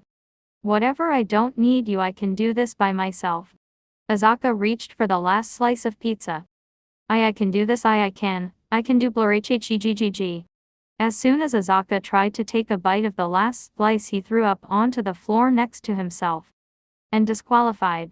With both contestants out, they lose out on the grand prize of not being trained by me. "I knew this was a bad idea," said Izuku, putting his face down on the table that was still covered in food, then promptly passing out. Azaka had deflated just enough to manage to run to the bathroom to throw up the rest of what he had eaten. "Maybe you should let them rest for today," Nezuko said to Yushiro. "Don't worry, I will let them rest today." Yushiro's smile grew evil and sadistic. But tomorrow an all-new hell awaits them. All of Yushiro's neighbors would all later recall the howling of pure terror and abstract horror that resonated from the Yushiro household for 1 month straight. 4 months later. It was only a couple more days until Yue's entrance exam. And currently Izuku and Mitsuri were spending time at a park. Come on Izuku, over here. Mitsuri, please slow down. If you get lost, your father will serve my head on a silver platter. Izuku was trying to catch up to Mitsuri, who was running all over the place, going to anything that caught her eye. Look Izuku, there are ducks here. Mitsuri had finally stopped running and was now looking at a rather big pond that contained ducks. Yes, the ducks are very nice. But aren't we meant to be gathering energy for your quirk? Yeah, but there's plenty of time, we can still have some fun. Mitsuri was trying to reach over the railing to pet one of the ducks that were close by, but she was stopped by Izuku. You really shouldn't touch them, we wouldn't want one biting you. I'm sure they wouldn't do that. When she got close enough to pet the ducks, one of them snapped at her finger. She managed to move her hand away fast enough, but she ended up moving it too fast, and she fell on her butt. Are you alright? It didn't bite you, did it? Izuku ran over to Mitsuri to help her get up off the ground. And no, I'm fine, it didn't bite me. Aside from being a bit shaken up, she was ultimately fine. That's good. Izuku said, helping her up. But I told you, you shouldn't touch them. I know, it's just, there aren't any animals at home except Dad's snake, but I've always wanted something cute like a cat. Well, why don't you just ask for one? Izuku suggested. I have, but because we live in the diner due to health regulations, we can't, Mitsuri said with a sigh. Izuku looked deep in thought with his eyes closed before seemingly coming to a solution. A hamster. Izuku said, coming up with an idea. What? Mitsuri was very confused by the sudden outburst. Well, you said you can't have an animal because of the regulations in your diner, right? So what about a hamster? They don't require much space to roam, so you can keep it in your room. And they are very cute. I have thought about getting one before, but what if my dad's snake escapes and gets into its cage and eats it? A bit of an outlandish fear, as the snake would have to do a lot just to get to Mitsuri's room, let alone get to a hamster in her room. Has the snake ever escaped before? Izuku asked, wondering if it was a recurring event. Well, no, it's actually very well trained. But what if it gets a whiff of the hamster and then decides to try and escape? Or what if the hamster escaped? I'd never be able to live with myself if the snake found it before me. Although Izuku couldn't quite understand the acrobatics Mitsuri's mind was doing to get to these scenarios, it was clearly something she was very concerned with. So he was going to do his best to put these fears to rest. I'm sure there is nothing to worry about. And think about this, it could also help with your quirk.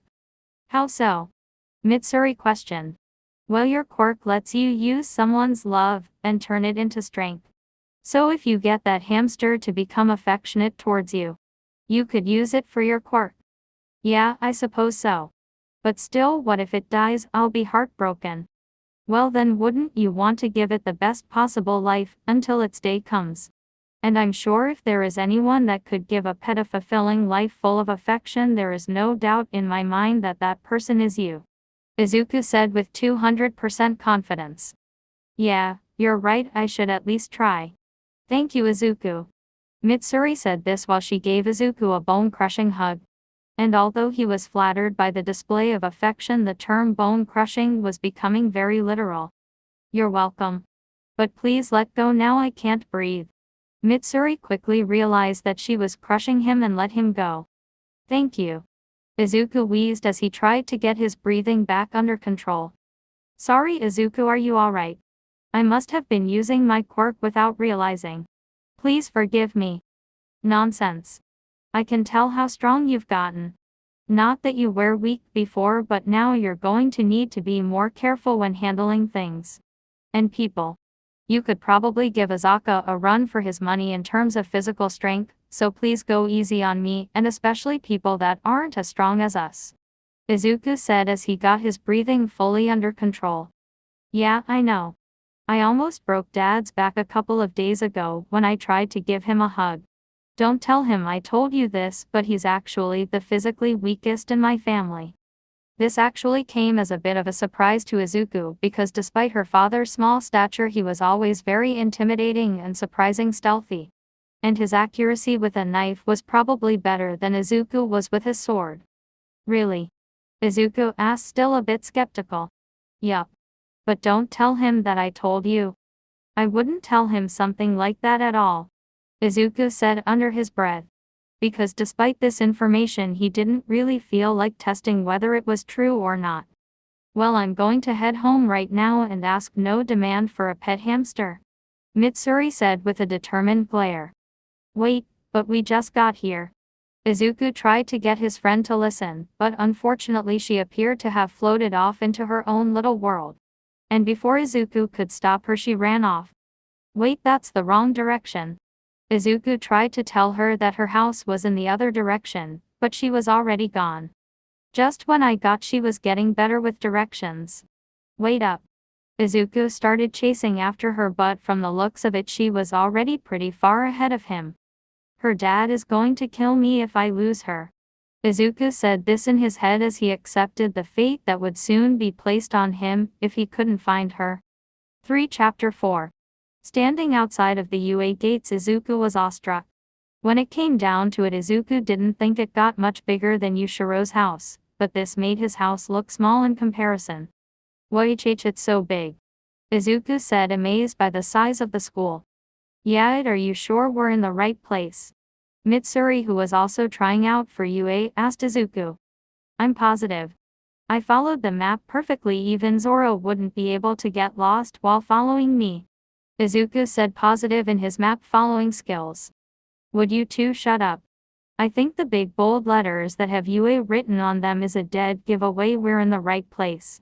Azaka said, annoyed how oblivious Izuku and Mitsuri were. I mean, honestly, the school is shaped like a giant H. You would have to be blind not to see it, Azaka said, pointing towards the school. And just as he said, it was indeed shaped like a giant H. Both Mitsuri and Izuku squinted at the building and both said in unison, oh yeah, it is. I swear you two are going to be the death of me, Azaka said in an exasperated tone. Out of my way, extras. Azaka and Izuku were both pushed by someone, causing both of them to momentarily lose their balance. Okay, who the hell did that? Azaka yelled, and when his eyes landed on who pushed them he could feel his blood pressure rising. The person who had pushed the two of them was none other than Bakugo, who was walking away as if nothing even happened. I swear to God I'm going to kill him.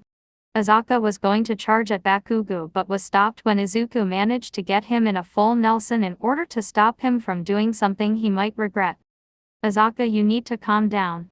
If you get into a fight before the exams start, then you will never make it in. Izuku was struggling to keep Azaka from breaking out of the full Nelson. I don't care. It's about time someone put that spiky-haired prick in his place. Azaka continued to try to break out of the full Nelson, but to no avail. You know, I heard that the hero exam is based on a point system, so why don't you try to get more points than Bakugo to try to get back at him? Mitsuri said in an attempt to get Azaka to calm down. And to her surprise, it worked. Fine, I'll let him go this time, but the next time he tries something, no one will be able to stop me from planting his face in the dirt. Now let go of me. Izuku obliged Azaka's request and let him go. We should really start going or we're going to be late, Mitsuri said worriedly. I agree, it wouldn't do to be late for the exam, after all first impressions are important, Izuku said. Whatever, let's just get this over with, Azaka said, dismissing both of their concerns. Izuku, Azaka, and Mitsuri had made it to the meeting hall where the rules of the hero exam were explained. The rules were simple: defeated as many fake robot villains as you can before time is up. There were 4 types of robots. One that gave 1 point, one that gave 2 points, one that gave 3 points, and the last one that gave 0, that was just meant to be avoided. This seemed easy enough to Izuku. Unfortunately, he, Azaka, and Mitsuki were separated into different areas, probably so they wouldn't help each other. Izuku guessed that UA checked to see who were friends and separated them accordingly. This made sense, as it was meant to be a test that tested each individual, and it would be difficult to do that if there were people helping each other. Although Mitsuri seemed very upset about the prospect of being split up from him and Azaka. Although she knew that the test would be designed to where you could only help yourself, she seemed to have been hoping that either Izuku or Azaka would be there to help boost her confidence. And although Izuku had 100% faith that she would be able to complete the test easily, she didn't seem to share the same confidence. So Izuku tried his best to reassure her as best he could before they were all taken to their fake cities. This seemed to help build up her confidence, although he would be lying if he said he wasn't worried that she would lose that confidence as soon as she arrived at the fake city. As throughout his time knowing her, he noticed that she had confidence issues, and she could be very emotional. She was basically the complete opposite of Asaka, who was overflowing with confidence and was rather shut off with his emotions, with the only emotions he would show being anger or annoyance. The only time he would seem remotely happy was when he was fighting. And these things are what Izuku considered to be Asaka's biggest weaknesses, as his overconfidence would lead to him misjudge his own abilities, and his lack of showing emotions would make it very difficult to tell when he needs help. Although the last one never seemed to be a problem for Tanjiro, as he seemed to be extremely good at judging what mood anyone's in, no matter how hard they tried to hide it. Whenever Izuku asked how he did this, he would just tap his nose, which Izuku assumed he meant to stop being nosy. Izuku noticed he had been daydreaming and got back on track. Looking around, Izuku only saw a handful of other contestants. He expected to see more. How strange, maybe there were more starting points around the cities. But something he could see was a girl with a brown hair styled in a bob cut and a seemingly perpetual pink blush on her face. She seemed to be distressed and trying to calm herself down. Izuku summarized that it wouldn't do any good to let her take the test in that state. So he would go over to her and try to calm her down. Maybe all she needed was a nice chat. Izuku walked up to the girl, getting ready to introduce himself, but he was stopped when someone got in his way. It was a boy with dark blue hair and glasses, and he had a rather stern look on his face. Izuku remembered this person. He made a big scene at the meeting hall when the rules were being explained, because the announcer, who was a pro hero known as Present Mike, had yet to explain the last hero villain, which was the 0-pointer. Izuku personally thinks he should have given the announcer more time to explain before he interrupted, but he liked his dedication and understood that the exam might be putting everyone on edge, causing a bit of impatience. What do you think you are doing? That girl looks like she is trying to concentrate. If it is your intention to distract her, you should feel ashamed of yourself. The blue-haired boy said to Izuku in an attempt to scold him, but Izuku didn't seem bothered at all. I assure you I wouldn't dream of doing such a thing. I was just going to try and help calm her nerves. She looks to be quite stressed, and entertaining an exam in that state would most likely lead to a poor performance. I see. Well, while I do apologize for jumping to assumptions, I still believe it's best if you leave her be. And also, are you aware that the use of weapons is prohibited in the exam? What the blue-haired boy was referring to was the sword attached to the side of Izuku's uniform. It was a given to Izuku by Tanjiro. It was one of the swords used by the demon slayers so many years ago. Tanjiro said he made this one himself for Izuku. Apparently the mountain where the metal was harvested belonged to Kiryu Bayashiki, the nice old man that lived at Yushiro's house. Tanjiro said he had learned to craft the sword from an old friend of his. The sword was strange, as when you touched it, it would change color depending on your skill level and most compatible breathing style. Izuku's turned black with a flame pattern at the bottom, with the tip of the flame patterns ending with a bright green. This is my support item, as it is used with my quirk. I filled out the correct forms to use this at the exam. Izuku informed the blue-haired boy. I see. Well then, I suppose I won't take up any more of your time. And with that, the blue-haired boy walked away. Izuku was once again going to try and talk to the girl, but was interrupted again, but this time it was by a voice over an intercom. What are all of you standing around for? There are no countdowns in battle. Go, go, go. When everyone heard this and saw that the gate into the city had indeed been opened, everyone was scrambling to get into the city as fast as they could. Damn, I was hoping I'd be able to talk to her before the test, but now it would be bad to distract her. I just hope she will be able to handle herself. Izuku got to himself.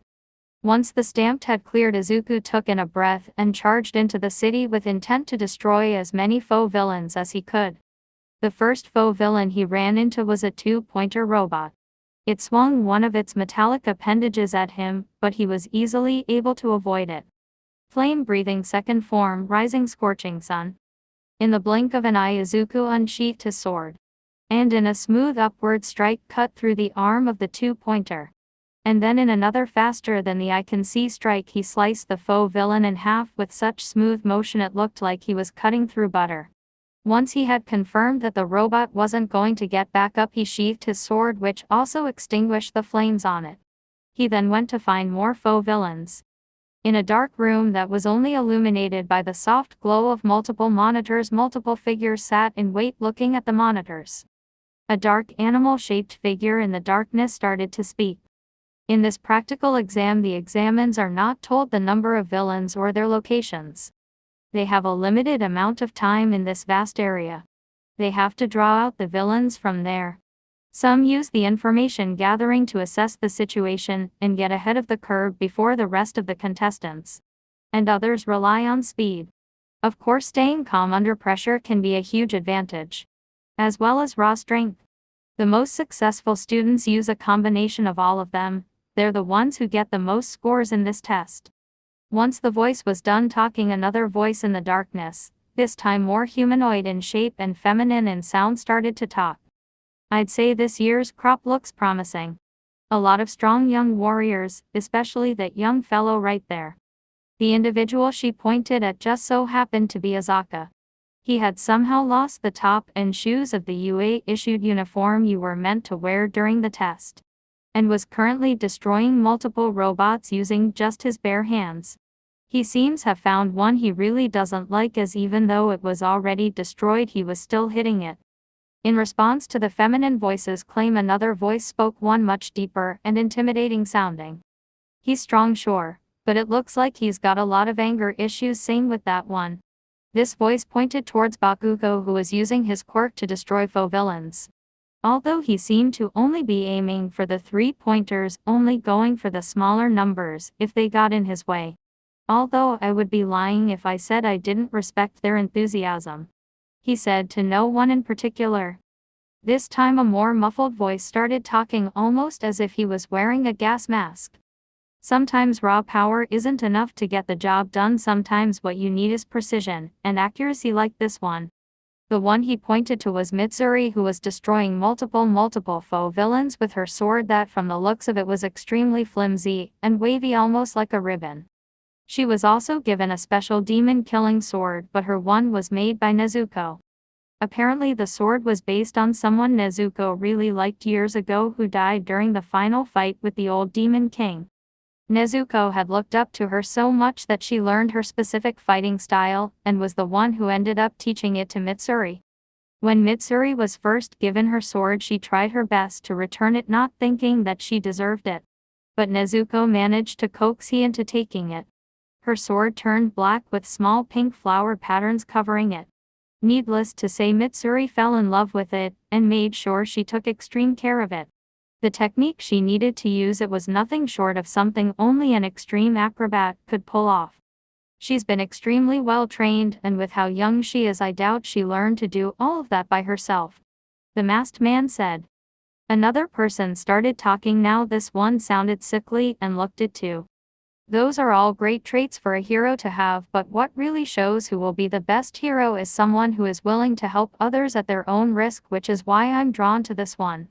The one this person was talking about was Izuku, who was currently helping someone. Izuku had found someone who had twisted their knee pretty bad, and could no longer walk. Noticing that the foe villains didn't seem to register this contestant's inability to fight any longer, Izuku had decided to take him into one of the buildings near the entrance of the city where it was least populated. He even took the time to apply some basic first aid. Even though he was at no obligation to help that examine, he did anyway to make sure that he wouldn't be at any more risk, even going the extra mile of taking him to the entrance of the city where it is least populated by foe villains. This puts him at risk, as it will take him a while to get back to the more populated areas. Putting himself at risk like that shows the true heart of a hero, and others should aspire to follow his example. This statement from the sickly-sounding man started murmuring from everyone in the room, that is, until the animal-shaped figure started talking again, getting everyone's attention. Now. They are all good candidates and I wish we had enough room for all of them, but unfortunately only a selection few can join. The animal-like figure lifted a plastic cover that was protecting a big red button. So let's increase the odds a little bit to see who really deserves a seat here at UA. The figure let out a sinister smile as he pressed the glowing red button. Izuku had just made it back to the populated area of the city after helping the student who had twisted his ankle. This is bad. I don't know how much time I have left, and I've only managed to get 20 points. I need to start taking this more seriously.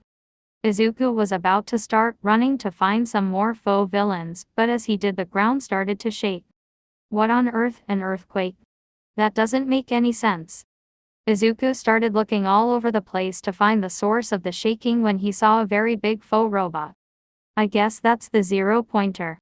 I know they said you were meant to avoid it, by this is ridiculous, someone could get serious hurt. The 0-pointer looked down at everyone, it then lifted one of its arms and proceeded to punch multiple buildings and the ground in front of it.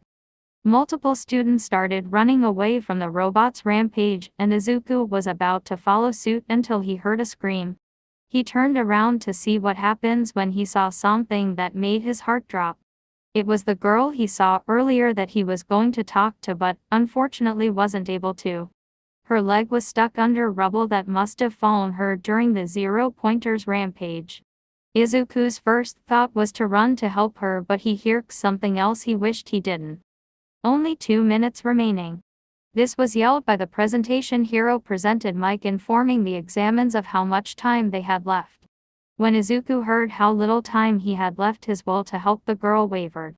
He knew 20 points wouldn't be enough to secure himself a seat at UA, but he might be able to get enough with the 2 minutes he had remaining. But he also knew he wouldn't have enough time to help the girl. He had to make a decision. Surely she'll be alright. They wouldn't put anything that could actually permanently hurt someone in the test, would they? Surely I can just go in minus. It was just then Izuku heard what he was saying. Surely she'll be fine. She won't be permanently hurt. What a joke, there an innocent person is begging for help, and all I can do in this situation is think of myself. Truly, never in my life have I ever been so ashamed of myself. Feeling new resolve and determination, Izuku concentrated his breathing and ran to the girl as fast as he could. Someone, please help, I'm stuck. The girl who was stuck under the rubble yelled. She reached her hand trying to grab anyone's attention. But she couldn't see anyone through the smoke that the rubble created. Someone, anyone, please. The girl's voice was growing quieter. She was too tired as she had overused her quirk and all the soot created from the rubble was hindering her breathing. She could only just barely see someone running towards her through the smoke. Hello, miss, I am here to help. Izuku said, running towards the piece of rubble her leg was trapped under. I'm going to lift this up, but I'm going to need you to crawl out by yourself. Do you think you can do that for me? Izuku asked the girl. She weakly nodded her head and Izuku gave a reassuring smile. Good, now on the count of 3. 1, 2, 3. Izuku lifted the rubble off of her leg, and she quickly crawled out using all of the energy she had left. Once Izuku had judged that she was far enough away from the rubble, he dropped it, and ran over to check on the girl. Hello, miss. I'm going to need you to try and stay awake. The girl was barely conscious and was in bad shape. She wouldn't be able to make it away by herself. This left Izuku with only one option. Izuku picked up the girl and put her on his back. He was going to give her a piggyback ride to safety.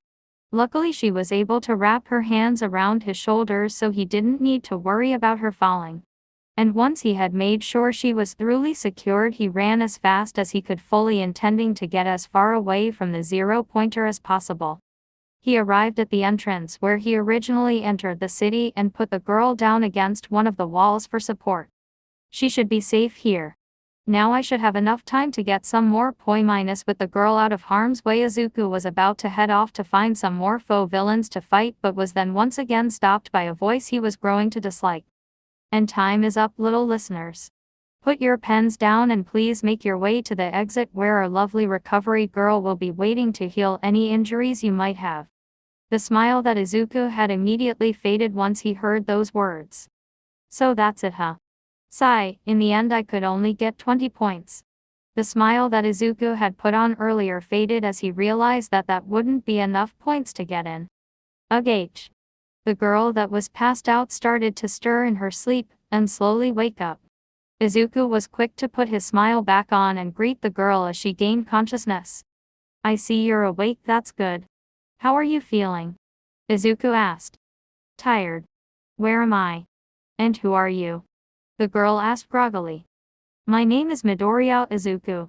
You were injured by the big foe villain, so I carried you to the entrance to the city. Oh, well, thank you. My name is Ochako Uraraka. Do you think you could help me up? Of course I would be happy to.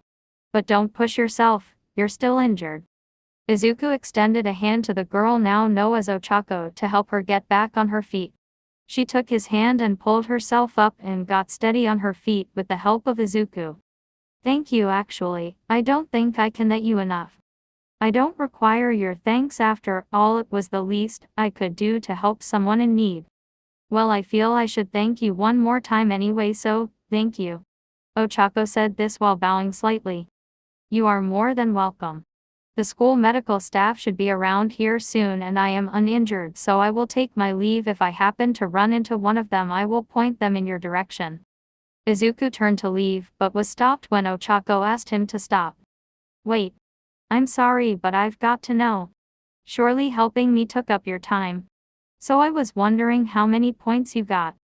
Izuku could tell she was asking this question, because she was concerned that he didn't get enough points to make it into UA, which was true, but he would never tell her that. I wasn't keeping count, so I'm not sure. But I'm positive I managed to scrape by. Izuku said this with as much confidence as he could muster in order to make sure she believed him. Oh, okay, well I look forward to seeing you in UA then. She said with a cheerful smile. As do I. I'm sure we will become great friends. And with that Izuku walked away. He did find the nurse on the way out, and he pointed them in the direction of Ochako. Outside of UA, Izuku met back up with Azaka and Mitsuri. That test was so easy.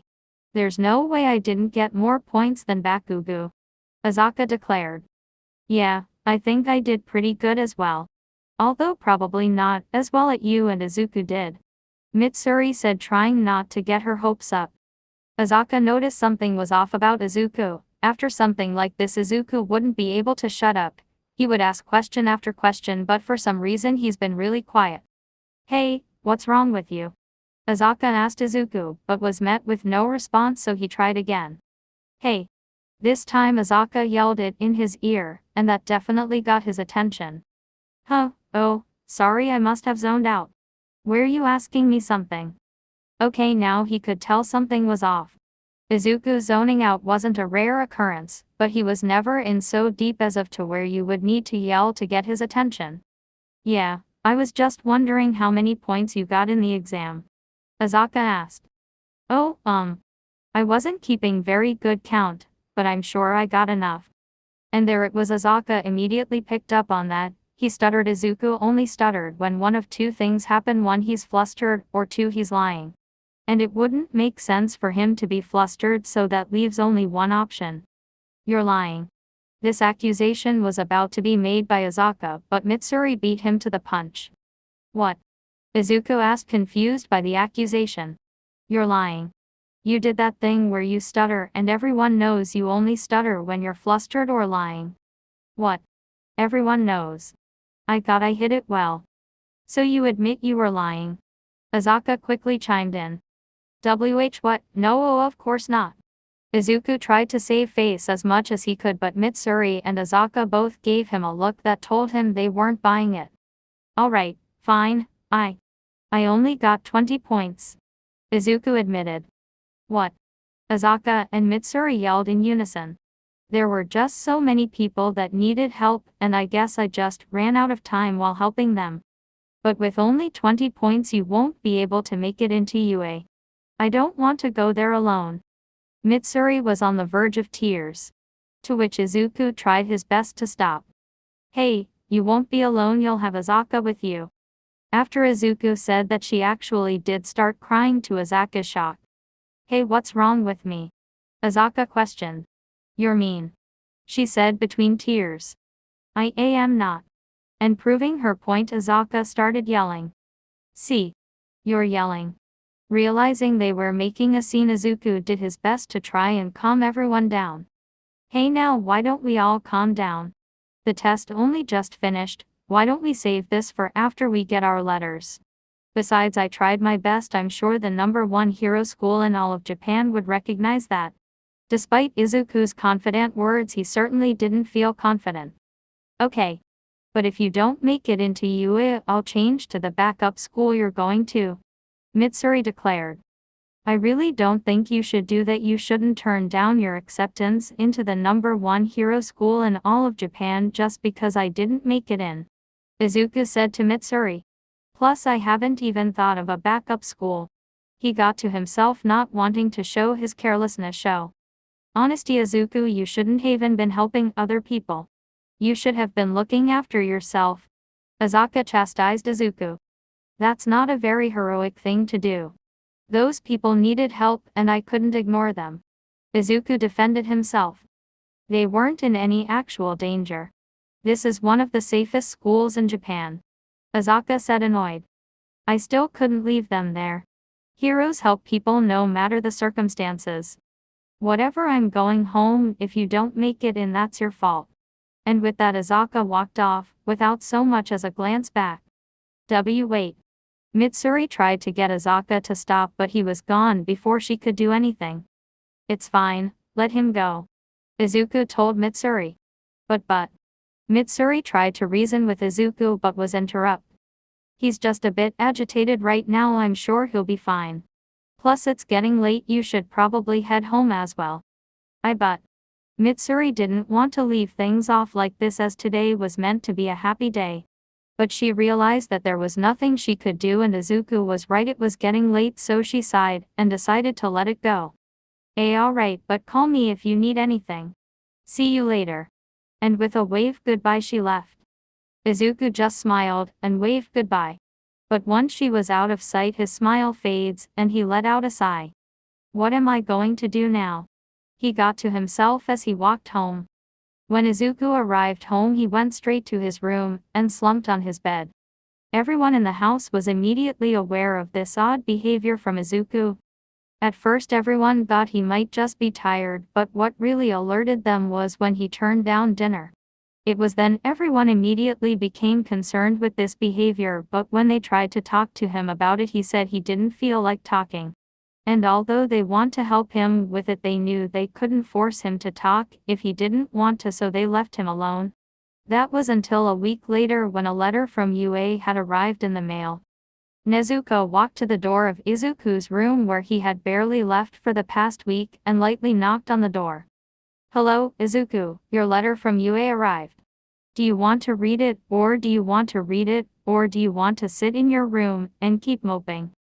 Nezuko received no response but heard shuffling from behind the door, and after a couple of seconds it slightly opened, revealing just a bit of Izuku's face. I would like to read it, please, Izuku asked with his hand out, gesturing for the letter. Nezuko handed it to him, and as soon as she did, he slowly closed the door. Izuku was now sat at his desk looking at the envelope, dreading the response he was about to receive. He really didn't want to open it, but he knew he had to, so he steeled his resolve and opened the envelope. What was inside wasn't a letter, but what looked to be a small button, and when he pressed it, a hologram of the #1 hero in the world, All Might, appeared from it. This startled Izuku so much he ended up dropping it, but the hologram did not disappear. Hello, young Midoriya. It is I, the #1 hero in Japan, All Might, here to tell you how well you did on your written and practical exam. Now for the written exam, you got an astonishing 96%. When Izuku heard this, his hopes started to rise, but they plummeted when he heard what All Might said next.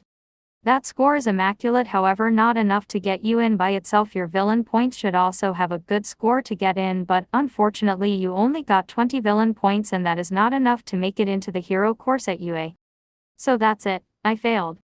Izuku said this with a resigned sigh and slumped in his chair, yet All Might continued to talk. However, you are a special case. What does that mean? Izuku wondered. All Might was switched out with footage showing the events at the entrance exam. As you can see here, this is video recording of your heroic deeds during the test. The footage did indeed show multiple camera shots of all the people Izuku helped during the exam. Whether it was something as big as saving someone from the zero-pointer. The footage cut to when Izuku was saving Ochako from the zero-pointer. Or something as small as calming other contestants down. The footage cut to Izuku helping a student that had started to panic during the practical exam. They had started panicking because they didn't know that they would be fighting enemies so soon. Izuku helped this student calm down and escorted him to an area where you were meant to go if you wished to resign from the exam. These self-sacrificing deeds are true qualities of a hero. You put your own chances of getting into UA at risk just to help others, and you did it with a smile. Now, what kind of hero school would we be if we rejected someone with such redeeming qualities? So welcome young Midoriya to your hero academia. Once All Might said that the recording cut, leaving a very stunned and shocked Izuku. Tears started to well in the corners of his eyes, but he rubbed them away as quickly as they came. I will do my best, All Might. I won't let you, Sir Tanjiro, or Miss Nezuko down. I will become the world's #1 hero. 3 Chapter 5. 1 week after Izuku received his acceptance letter. Izuku had gotten done packing everything he needed to take with him to the UA dorm rooms, which to be honest wasn't much, as he didn't really think he would need anything unnecessary. Are you sure you packed enough, Izuku? That doesn't look like a whole lot. Nezuko was on the inside of Izuku's doorway fussing about everything he might need to take with him. I'm positive. I don't think I will need much, Izuku affirmed. Even though Izuku was confident with his words, that didn't stop Nezuko from worrying. Well, what about clothing? Did you pack enough? I can pack more stuff for you if you want. Izuku couldn't help but notice how much Nezuko sounded like a concerned mother, which to be fair, she had been looking after him for around 4 years now, and she was really the only female role model he had in his life ever since his real mother passed. The fact that she worried about him made him happy, not because he wanted her to be worried, but because he reconsidered everyone in his house to be family, and it was nice to know they viewed him the same way. I swear everything will be fine, Izuku assured Nezuko one last time. Nezuko looked deep into Izuku's eyes and saw nothing but burning passion and determination. Well, if you say so. However, I will still be worried, and there is nothing you can do about that. Fair enough, Izuku said as he finished putting the last of his things in his suitcase. I must be going now. I don't want to be late. Izuku picked up both suitcases he had filled and began to leave his room to head to the house's front door, with Nezuko following close behind him. When Izuku had reached the door, he saw a sight he never expected to see. It was Tanjiro, Yushiro, Kiriya and Chakamaru, Pet Cat, all lined up in at the door with party hats on and a banner above the door that said congratulations on getting into UA. Izuku was baffled by this, considering he wasn't upstairs packing for that long, so how they set this up so fast was beyond him. Congratulations on getting into UA. I knew you could do it. And so as a little parting gift, we all got you something. Kiriya, do you like to go first? Tanjiro asked and received a light nod from Kiriya. Kiriya walked to Izuku with a small gift in hand, to which he handed off to Izuku. Thank you. But what is it? Izuku asked. What he was given appeared to be a small satchel that permeated an oddly sweet smell. It's a satchel filled with crushed wisteria flower and some other ingredients. Wisteria. Izuku wasn't exactly a florist, but he had never heard of such a flower before. Oh, yes, I had almost forgotten. Wisteria is a plant that used to grow quite frequently back in the day, but has become quite rare now. It was used as a sort of demon repellent and good luck charm among demon slayers. When hearing this, he looked at Tanjiro and Nezuko and noticed that they were keeping their distance.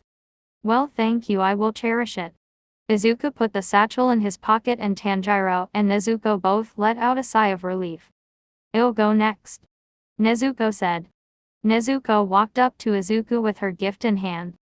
Here, take this. Nezuko handed Izuku what looked to be a plain piece of paper, but when Izuku took a closer look at it, his eyes widened. And no way, Izuku muttered. That's right. Unfortunately, I don't own much of have anything that important to give you, but I got you might like that. What Nezuko handed Izuku was a recipe to Izuku's favorite sweet potato dish. Nezuko had made it for him one time, and he immediately fell in love with it, but refused to tell him how to make it. He tried to recreate it, but every time he did it always felt like something was missing, and it would always feel empty. Are you sure?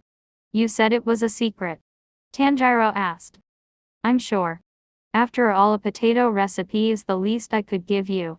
But trust me, you will receive something better soon, but it's not quite ready yet, so I'm going to have to ask you to be patient.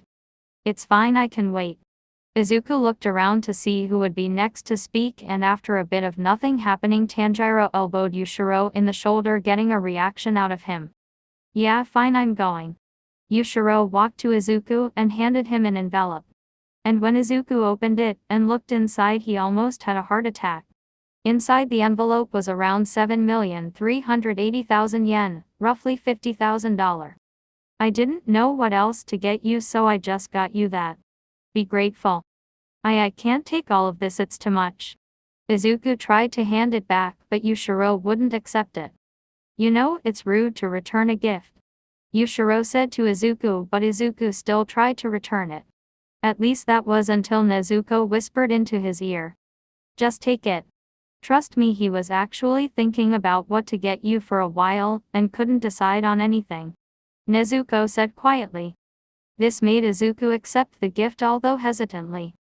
WLT, thank you, I suppose. Izuku said while taking a deep bow. Whatever. Just accept the gift next time. Yushiro said as he sulked back to his corner, looking hilarious as he did so because of his party hat that he probably forgot he was wearing. Well, that leaves only me, doesn't it? Said Tanjiro as he approached Izuku. Here, I want you to take these. As Tanjiro said that, he put his hand up to his ears and started to take off his earrings. After he did, he handed them to Izuku. I can't take these. You said they were a family heirloom. Izuku protested and refused to take the earrings. Exactly, they are an heirloom. Something that's meant to be passed down the family. And you most definitely are part of my family. So please take them, I've been wearing them for way too long anyway. Izuku's eyes watered after hearing that. Honestly, hearing that he was considered to be part of the family was the best gift he could have been given in his eyes. But after what Tanjiro said at this point, it would be rude not to accept them. Izuku was about to take the earrings, but Tanjiro withdrew his hand when he tried to take them, confusing Izuku. I was actually hoping you would let me put them on you. Not to be presumptuous or make you feel uncomfortable, but it was actually my dad who put the earrings on me when I started wearing them. Oh, of course, I would be honored. Izuku said truthfully. Now then, hold still. Tanjiro asked Izuku, to which Izuku obliged his request. Tanjiro carefully put each earring on each of Izuku's ears. And truthfully, it stung a bit as they weren't using a machine to do it. But Izuku was sure Tanjiro knew what he was doing. And he's endured way worse. They're all done. Tanjiro said as he stepped back a bit, getting a good look at Izuku. They suit you well. Tanjiro said, his voice swelling with pride. I agree. Nezuko said, agreeing with her brother. Izuku felt his ears where the new earrings were. His ear was still a bit tender, so he didn't touch them much, but he could tell that for how old they were in great condition. Thank you for saying so, Sir Tanjiro. But I've got to say, you not wearing them looks weird. Now it was Tanjiro's turn to put his hand up to his ear to feel around where his earrings used to be. I've got to agree with him, Tanjiro. I don't remember the last time I ever saw you without them on. Nezuko commented. I do suppose I do look a little bit weird without them. Tanjiro said with a bit of amusement. Not to say you look bad or anything. Izuku quickly tried to explain. It's just different, you know. I know, don't get so worked up. Anyway, you should probably get going soon, you don't want to be late. Tanjiro said, reminding Izuku of the time. Oh, you're right. I should get going. Izuku turned to leave, but was stopped when Nezuko grabbed his shoulder. Huh? Izuku tilted his head in confusion, wondering why he had been stopped. Before you go, there's one more thing. Nezuko reached into one of her pockets and pulled out a camera. How about a group photo before you leave? To commemorate this situation. Nezuko suggested. Oh, that's a great idea. Izuku said happily. Group photo. Tanjiro yelled. Tanjiro grabbed everyone including a very reluctant Yushiro, and got them into place with the exception of Nezuko who was still setting up the camera. Once she was done she quickly ran over to the group to get into position. Smile and say cheese. Said Izuku. Everyone gave the best smile they could including Yushiro, and said cheese. Once the camera had flashed a couple of times Nezuko ran over to the camera and looked at it. Once she concluded that the pictures were acceptable she ran over to the group to show them the photos. I think they turned out great. Tanjiro said earnestly. Although Yushiro you could have smiled. Tanjiro said with a frown. What do you mean? I am smiling. Really? Are you sure? Tanjiro looked closer at the photo to try and see any semblance of a smile but he couldn't see any. No, look there. You see his lips are slightly more curved than they usually are. Izuku pointed out. You're right, they are a little more curved than usual. Everyone started inspecting the photo and gave tips to Yushiro on how to actually smile. Which would be easy to tell was getting on his nerves if anyone was actually looking at him. Aren't you meant to be going now, Izuku? Yushiro said behind gritted teeth. Oh, right. This time I really should go. Izuku walked to the door with his suitcase ready to leave. But just before he left he stopped at the door and looked back one last time. Everyone was waving goodbye and wishing him luck. With the exception of Yushiro, but that was to be expected. Izuku was sure he was secretly wishing him luck as well.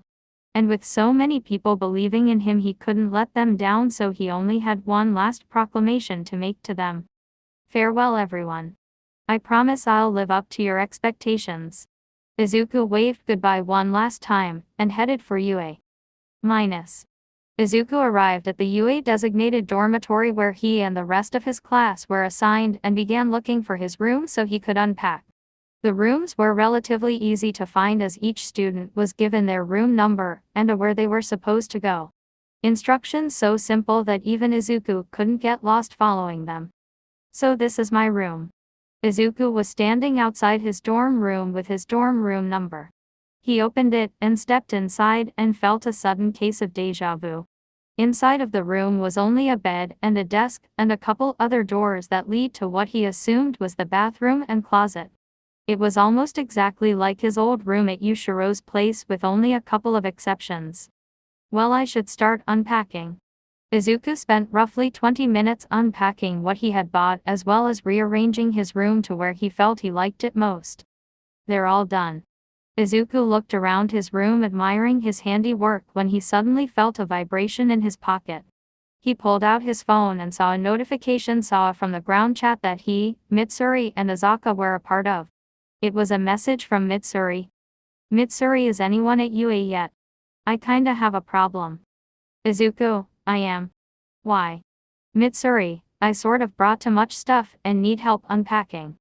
Izuku, wait, are both of you here right now? Azaka, I've been here for ages, I just haven't left my room. Mitsuri, I just got here. Izuku, oh. Mitsuri, not to sound pushy but I could really use some help. Izuku. I'll help. Where are you? Azaka, deal with it yourself. Mitsuri, THX Izuku, I'm in the girls' area of the dorms, I'll meet you there so you don't look weird. And no thanks for you, Azaka. Izuku put his phone back in his pocket and decided to head over to Mitsuri. In all honesty he was glad to help. Now that he had finished his room he felt like he might get bored out of his mind. Izuku made his way to the girls' side of the dormitory, which was directed across from the boys' part with a common room separating the two areas.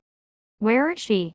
Izuku was standing around at the entrance of the girls' dorm rooms waiting for Mitsuri, who hadn't shown up yet. He was about to check his phone to ask her where she was when he felt a tap on his shoulder. Hello. A feminine voice said behind Izuku. Izuku turned round to see who had tapped him, hoping it was Mitsuri, however it wasn't her. Instead it was a girl with eyes that were a deep blood red, light gray skin, white hair and two short thick horns on her head. and she looked rather shaken. Hello there. How can I help you? Izuku asked. Is this the girls' dorm area? The girl asked. Yes, it is. I'm just waiting for a friend right now. Izuku told her. Oh, I see. The girl went quiet after that, and both of them sort of stood there in awkward silence until Izuku decided to speak. Is there anything else I can help you with? Izuku asked. Actually, I was hoping you could help me with something. Of course. What do you need help with? Well, you see, I was in my dorm room earlier unpacking my stuff. But then in the corner of my eye I saw someone else in my room. It looked like a boy and it startled me, so I ran out of the room thinking I might have gotten the wrong room. But you said that this is the girls' area, which means that I mostly was in the right room, and well. The girl stopped talking, getting embarrassed, but Izuku could put the rest together. A boy hiding inside one of the girls' rooms is unacceptable. I see. So would you like me to help search the room? Izuku asked. The girl just shook her head lightly. I'd be happy to help. Why don't you show me where to go? The girl once again shook her head and started leading Izuku to her dorm room. Izuku could tell that she was still a bit shaken, so he decided to make some small talk to try and lighten the mood. I didn't get to introduce myself back there. I'm Izuku Midoriya. And you are? I'm Mukago Tanaka. She said quietly. Well then, Miss Tanaka, hope we can become friends over the school year. Me too. Mukago said with a light smile, but it instantly faded once they arrived at their destination. Here we are. Okay then, let's go look. Izuku walked into the room but didn't hear Mukago following him. He turned around to see her just looking into the room from the doorway. He wondered why she wasn't following him, but then realized that she was probably still nervous about entering the room. I am sorry. I'm still nervous. Mukago said. It's fine, I understand. I'll look around and tell you if I find anyone. Thank you. She said meekly. Izuku started looking around her room. Under her bed, in her closet, in the bathroom, but he ended up empty. He couldn't find anything, not even a hair. Although he was glad no one was in her room anymore, he was concerned that if he couldn't find anything she would still feel uncomfortable in her own room, and that wasn't fair on her. He hopes that whoever was hiding in here feels unbearable shame for doing such a thing. But he also hoped that she might have been seeing things, as he certainly hoped that no reasonable human would ever do that. Although he knew sometimes it wasn't that easy. With him finding no evidence of an intruder, he decided to go tell her that he couldn't find anything. Sorry, I couldn't find anything. Izuku said sorrowfully. It's fine. I'm sorry for wasting your time. Don't be. You felt unsafe and informed someone about it. You did the right thing. I only wish I could have done more. Oh no, you've done more than enough. Really, I can't thank you enough. I'm just glad no one's in there anymore. If you could, would you mind giving me a description of who you saw? I'll see if I can find someone who matches in the boys' dorms. Although I certainly hope none of our classmates would do such a thing. Oh, okay. Well, I didn't get a clear view as I left my room pretty quickly. But from what I saw, he was short, with purple hair, but it might have not been hair because it looked strange, but I'm not sure. And that's all I can remember really. The description wasn't much, but the two key details would be helpful. I see, thank you very much. I'll let you know if I find anything. Oh, and here's my room number. Let me know if you need my help again. Thank you a lot. I feel much better now. You're more than welcome. Well, I'll be off now, goodbye.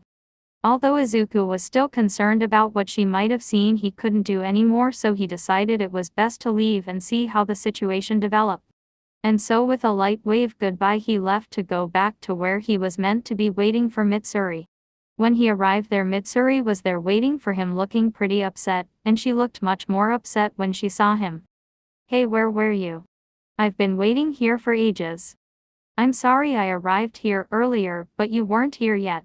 And I had to leave because someone needed my help. Izuku defended himself. I needed your help. Mitsuri whined. I'm sorry. Look, I'm here now, and we still have plenty of time.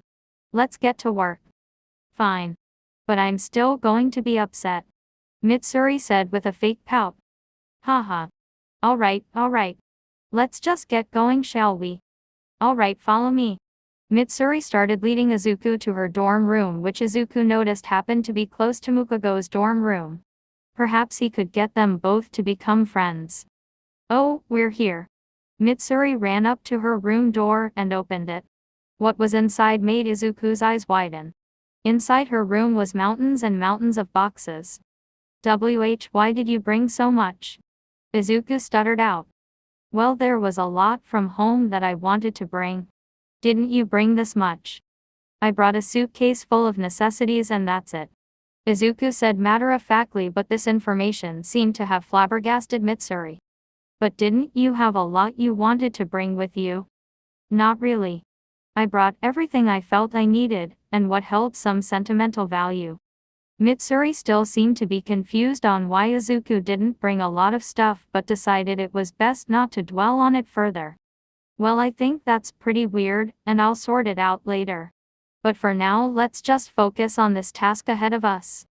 Ignoring the implications of her earlier statement, Izuku agreed that they should probably start unpacking now.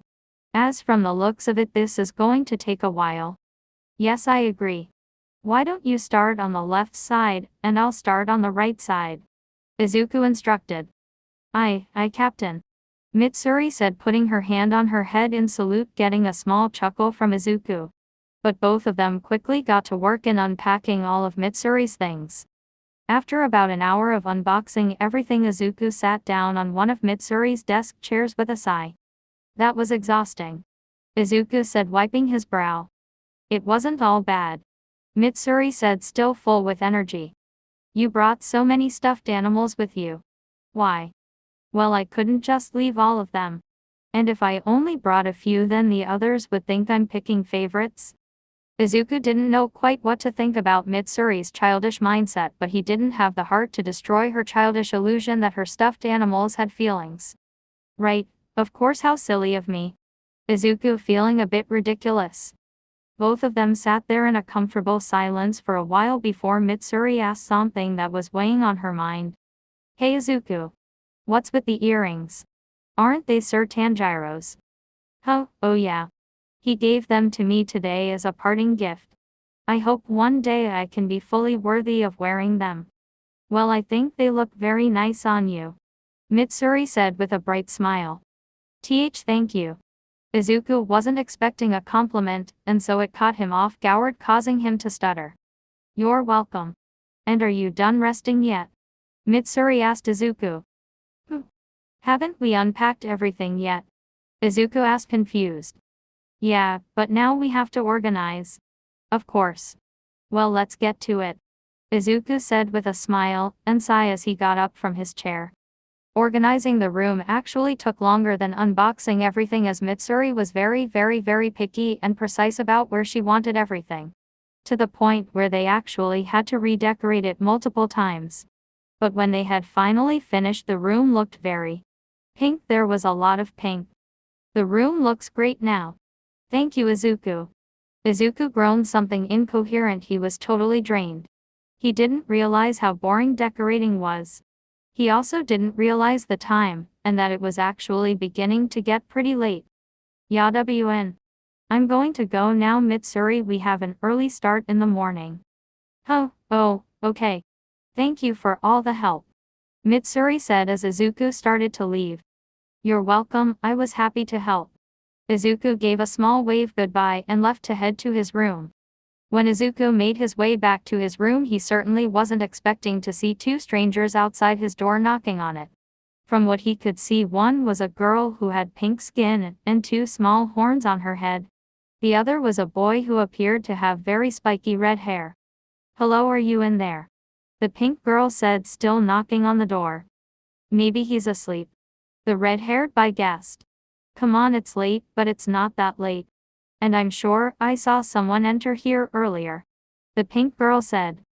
Hello there. How can I help you? Izuku asked as he approached the two of them. They clearly weren't aware of his presence as they both jumped back in surprise. Whoa, dude. How long have you been there? The red-headed boy said. Whoa, you almost scared the life out of me. The pink girl said, a bit shaken. Sorry about that. I did not mean to startle you. Izuku apologized. It's fine, bro. In fact, it's pretty manly that you can move so quietly. The red-headed boy complimented.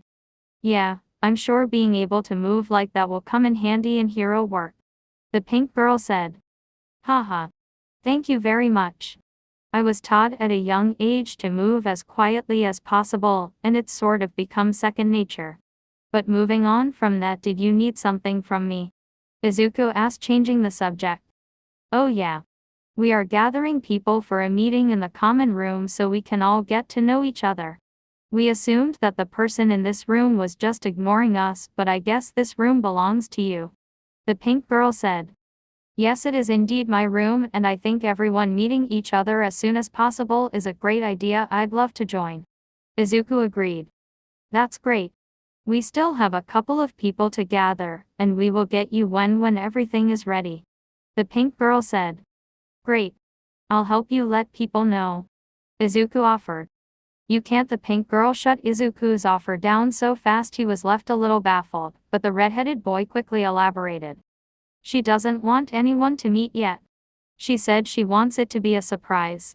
So it's probably best if you just wait here until we get everyone. The red-headed boy's exploitation was helped Izuku understand why he was rejected, but he still found it weird. But he wasn't going to push. It was their idea after all. He would let them do what is needed if they wanted to. I see. Well, I'll be here. Come get me when everyone's there. Izuku said. You got it, boss man. The pink girl said with a thumbs up. And with that, both of them headed off to collect everyone, and Izuku decided to wait in his room and read a book to relax. It took roughly 20 minutes for Izuku to hear a knock on his door again. Opening it, it was the pink girl and red-headed boy telling him that they had gathered everyone and that they were all in the common room. Izuku followed the both of them to the common room, and when he got there he saw around 16 people conversing with each other. 19 people now that Izuku and the other two entered with him. Alright, now that everyone's here, let's all gather round in a circle. The pink girl yelled, getting everyone's attention. Everyone did as she said and gathered round, getting into a rough circle and sitting down. Izuku managed to find Mitsuri, and both of them sat down next to each other. Both had looked for Izaka first, but they couldn't find him. But a pleasant surprise did happen when the girl Izuku helped earlier wanted to sit next to him. He was happy obliged and made some room for her. But something that Izuku found a bit weird was a small purple boy was glaring at him from across the room. He appeared to be muttering something along the lines of, "It's not fair," over and over again. Izuku decided it would be best to ignore him. Once everyone was settled and sitting down, the pink girl, who was clearly the leader of this operation, started talking again. Alright everyone, now that we're all comfortable, I will start explaining what will be happening today. In order for everyone to get to know each other, we will go round the circle anti-clockwise, and we will say a bit about ourselves. This could include our name, hobbies, quirk, favorite hero, or just what we hope to achieve in the hero course. Unfortunately, some people didn't want to come today, so we will have to learn about them at a later date. Any questions? The pink girl looked round to see if anyone had any questions, but no one seemed to have anything to ask, so she continued. Alright then, I'll go first. My name is Mina Ashido. My hobbies include dancing and matchmaking. My quirk is called acid. As the name suggests, it lets me create an acid that I can control the pH of. My favorite hero is Midnight. And my favorite food is natto. Izuku Gots, this one seems to have a lot of energy and a really bright personality. I'm sure she will be great at cheering people. I'm also sure she would get along with Mitsuri. Mina looked to the person next to her and prompted them to speak. My name is Aijiro Kirishima. My main hobby is working out. And my quirk is called hardening. I can harden any part of my body, increasing my strength and durability. It's not that flashy, but it gets the job done. My favorite hero is Crimson Riot. And I love any food that includes meat. And that's about it. Who's next? Izuku Gots.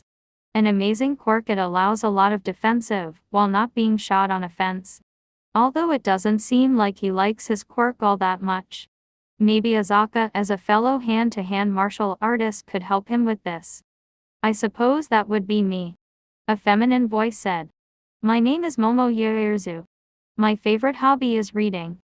And my quirk is called creation. I can create any non-living being as long as I know its molecular structure. And my favorite hero is also Midnight. Once she finished, the next person spoke. My name is Kyoka Jiro. My quirk is called earphone jack.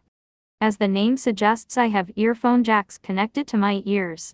It gives me enhanced hearing, and it can be used in a couple other ways as well. And I suppose my favorite hobby is listening to music. And my favorite hero is Present Mike. Oh yeah. That means I'm next. My name is Denki Kaminari. My name is Denki Kaminari. And my quirk is called electrification. It lets me produce a high voltage, but I can't control what direction the electricity travels in. And if I set the voltage to high, my brain will overload, leaving me commission for a while, so I'll need all of you to help me. Kaminari ended this with a thumbs up, leaving everyone baffled. Why did you say that like you were proud of yourself? Jiro asked. I'm not proud of it. But if I ever need assistance, you guys will be my first go-to. Kaminari said. Right, why don't we move on? Jiro said. Wait. I didn't finish. Kaminari tried to finish talking, but it was too late, as the next person had already started talking. My name is Minoru Mineta. And my quirk is called Pop Off.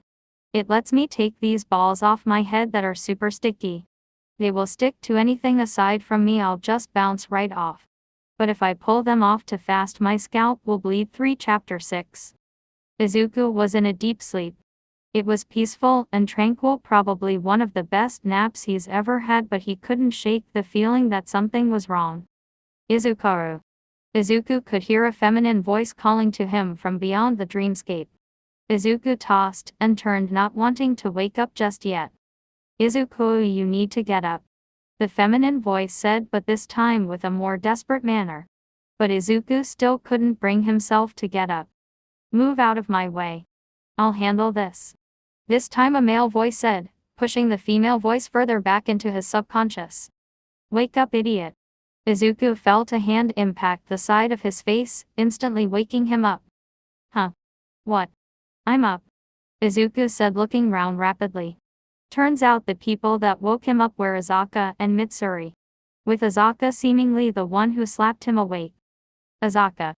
Mitsuri. What are you doing in my room? And how did you get in? We were trying to wake you up.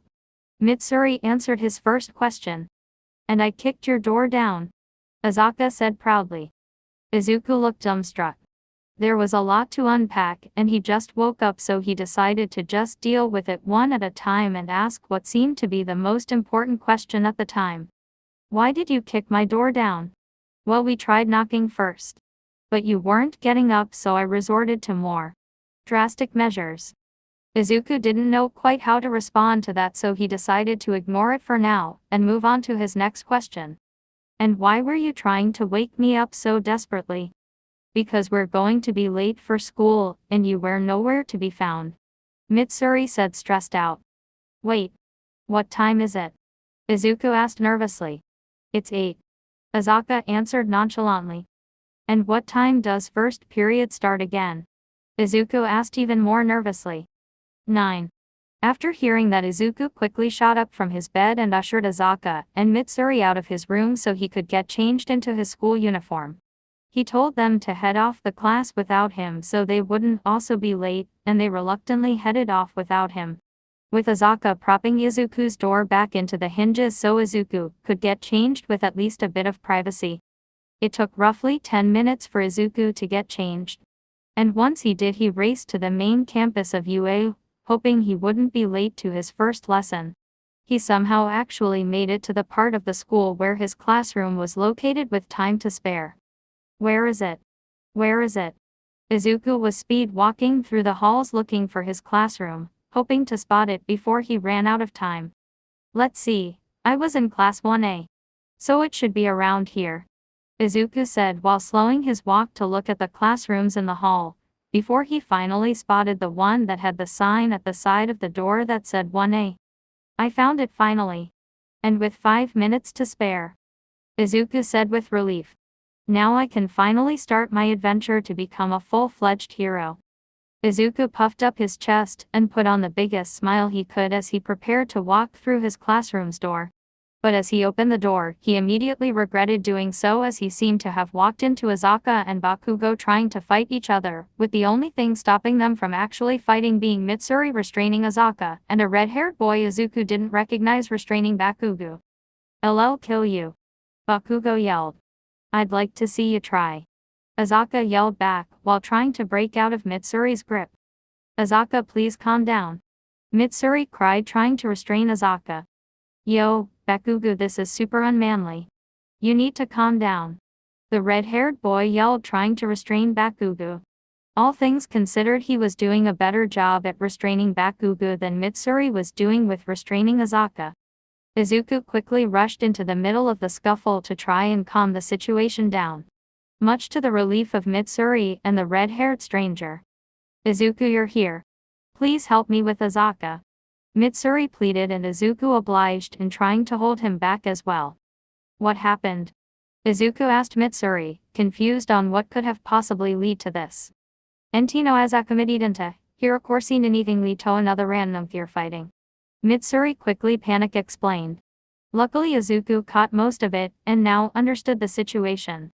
"Okay, I'll try to calm Azaka down," Izuku said to Mitsuri, reassuring her. "Hey you red boy," Izuku yelled to the person who was restraining Bakugo. "Who, me?" the boy asked, confused on whether Izuku was talking to him. "Yes, you. I need you to try and calm Bakugo down if you can." "I'll do my best with my friend here," Izuku said. "I'll try," the red-haired boy said while dragging Bakugo to the other side of the classroom, with Izuku doing the same with Azaka trying to split them up. And once both were far enough apart, they stopped trying to go after each other, but Izuku still kept a light grip on Azaka just in case. "Azaka, calm down. This is no way to act on the first day of the most prestigious school in Japan," Izuku scolded. "You think I wanted to make this big of a scene on the first day?" "No, I didn't. But that quirkist bastard started being disrespectful. Just because he was convinced there was no way I'd make it into UA. Azaka, you need to be the bigger man. You shouldn't fight with him every time he says something rude. Otherwise you'll be fighting him at least every hour," Mitsuri said, trying to convince him. But Azaka was going to try and rebuttal, but he was cut off by Izuku. "Please just try," Izuku pleaded. Azaka was clearly considering it for a second before coming to a decision. "Fine. I'll drop it for now," Azaka said reluctantly. "Thank you," Mitsuri and Izuku said in unison, letting out a sigh of relief. Izuku looked to where the red-haired boy had dragged Bakugo to see his progress with the explosive blonde. It had appeared he had gotten Bakugo to calm down as well, and even managed to get him to sit down at a desk. And looking at the desk Bakugo was sitting in, Izuku could finally see all the students that had watched that unfold. And although extremely embarrassed, Izuku knew there was only one thing left to do. He walked to the middle of the classroom and bowed before all of his classmates and apologized. "I am extremely sorry for the behavior of my friends and the disturbance they caused. Please forgive them. I promise I will do my best to prevent this from happening again." Everyone in the classroom looked like they don't know how to respond, so they sat there in silence until that silence was quickly interrupted by someone opening the classroom door. "Hello everyone. I hope I'm not late." It was Uraraka. She was out of breath, and her hair was a mess. She must have gotten up later than Izuku and rushed all the was here. "Oh, Miss Uraraka. It's good to see you again," Izuku said happily. "Hello Izuku. It's good to see you too," Ochako said happily. "You know, with the way you were acting after the entrance exam, I was worried you wouldn't make it in. But then again, what kind of hero school wouldn't accept someone who best proved their heroic nature? I thank you for the concern.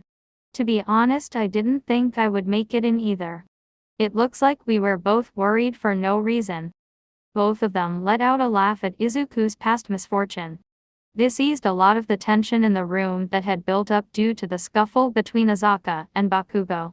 But the tension quickly returned when a voice that no one recognized started talking. "What's so funny exactly?" a voice said from an unknown location. "Who said that?" Ochako yelled in shock. "I think it was him."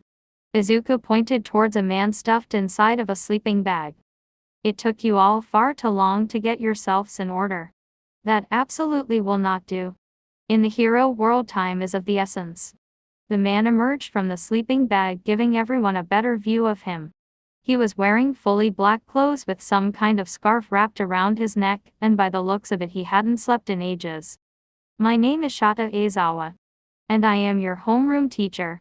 Now let's get to it. Put these on and meet me outside." Everyone was in shock and was going to ask the man questions, but he walked off before anyone could. And upon his leave everyone scrambled out of the room to follow him. Izuku was one of the first people to make it out of the changing rooms and onto one of the UA training fields. However, he wasn't the first one out. That title belonged to Azaka, and the blue-haired boy he met at the entrance exams. And it was just then that Izuku realized he still needed to learn his and everyone in his classroom's names. 1 minute and 30 seconds and only 3 of you are ready. I can already tell I've got my work cut out for me." Aizawa grumbled to himself. After a couple of more minutes, more students started filtering out of the changing rooms and gathered round Aizawa. "All right, I think that's all of you. Now let's get to the point. I brought all of you out here to take part in a quirk apprehension test," Aizawa informed the class. Everyone in the class started talking amongst themselves, wondering why they would be doing something like this on the first day. "Excuse me, sensei. But what about the orientation? We'll miss it," Ochako asked. "If you want to make the big leagues, you can't waste time on pointless ceremonies. Let me tell you something. Here at UA, we aren't tethered by traditions. So in layman's terms, I can run this class however I see fit. Anyone got a problem with that?" Aizawa asked rhetorically. And upon receiving no response he continued. "Good. Now throughout most of your lives you've been taking standardized tests. But you've never got to use your quirks in physical tests before. Today that's going to change."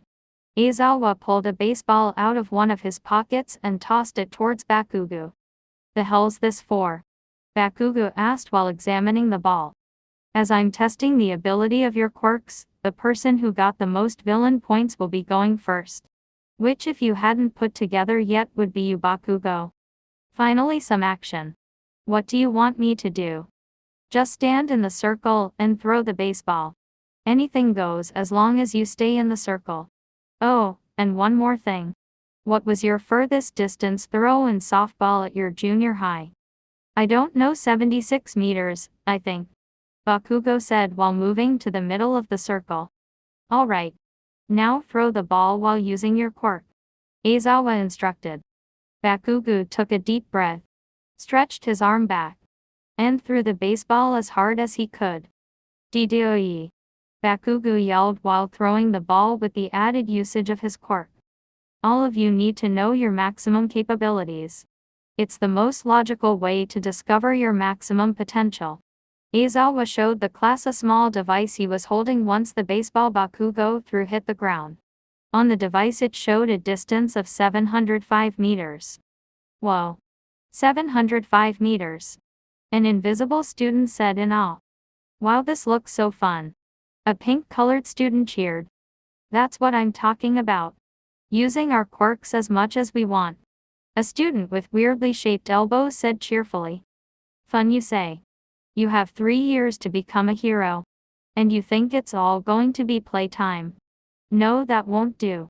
In order to get you all to fully understand what kind of situation you're in, whoever lands in last place of these tests will be expelled from UA," Aizawa said with a wicked smile. "Whot?" The whole class yelled simultaneously out of shock, with the only exception to this outburst being Akaza and Bakugo. "Excuse me, Sensei Aizawa. But that feels completely unnecessary," Izuku protested, getting the eyes of the entire class on him. "Did you not hear me earlier? I can run this class however I see fit. And that means I hold the power to expel anyone who I deem has no potential," Aizawa responded. How can you gauge how much potential someone has after one day of knowing them? It is your job to cultivate us into the best heroes we can be. And by you expelling us on the first day seems like you just trying to get out of doing your job. We all came here to do our best, and to help people. To expel anyone on the first day to a simple slip of the tongue is completely unreasonable. Izuku argued. The whole class was shocked by Izuku protesting the teacher. But they would be lying if they said they weren't rooting for him. Yeah, he's right. The red-haired boy that helped them with Bakugo said. Yeah, it's completely unfair. Mitsuri agreed. We deserve a chance. The pink girl yelled. The whole class started to rally to Izuku's side. But that was all abruptly brought to an end when an ominous aura.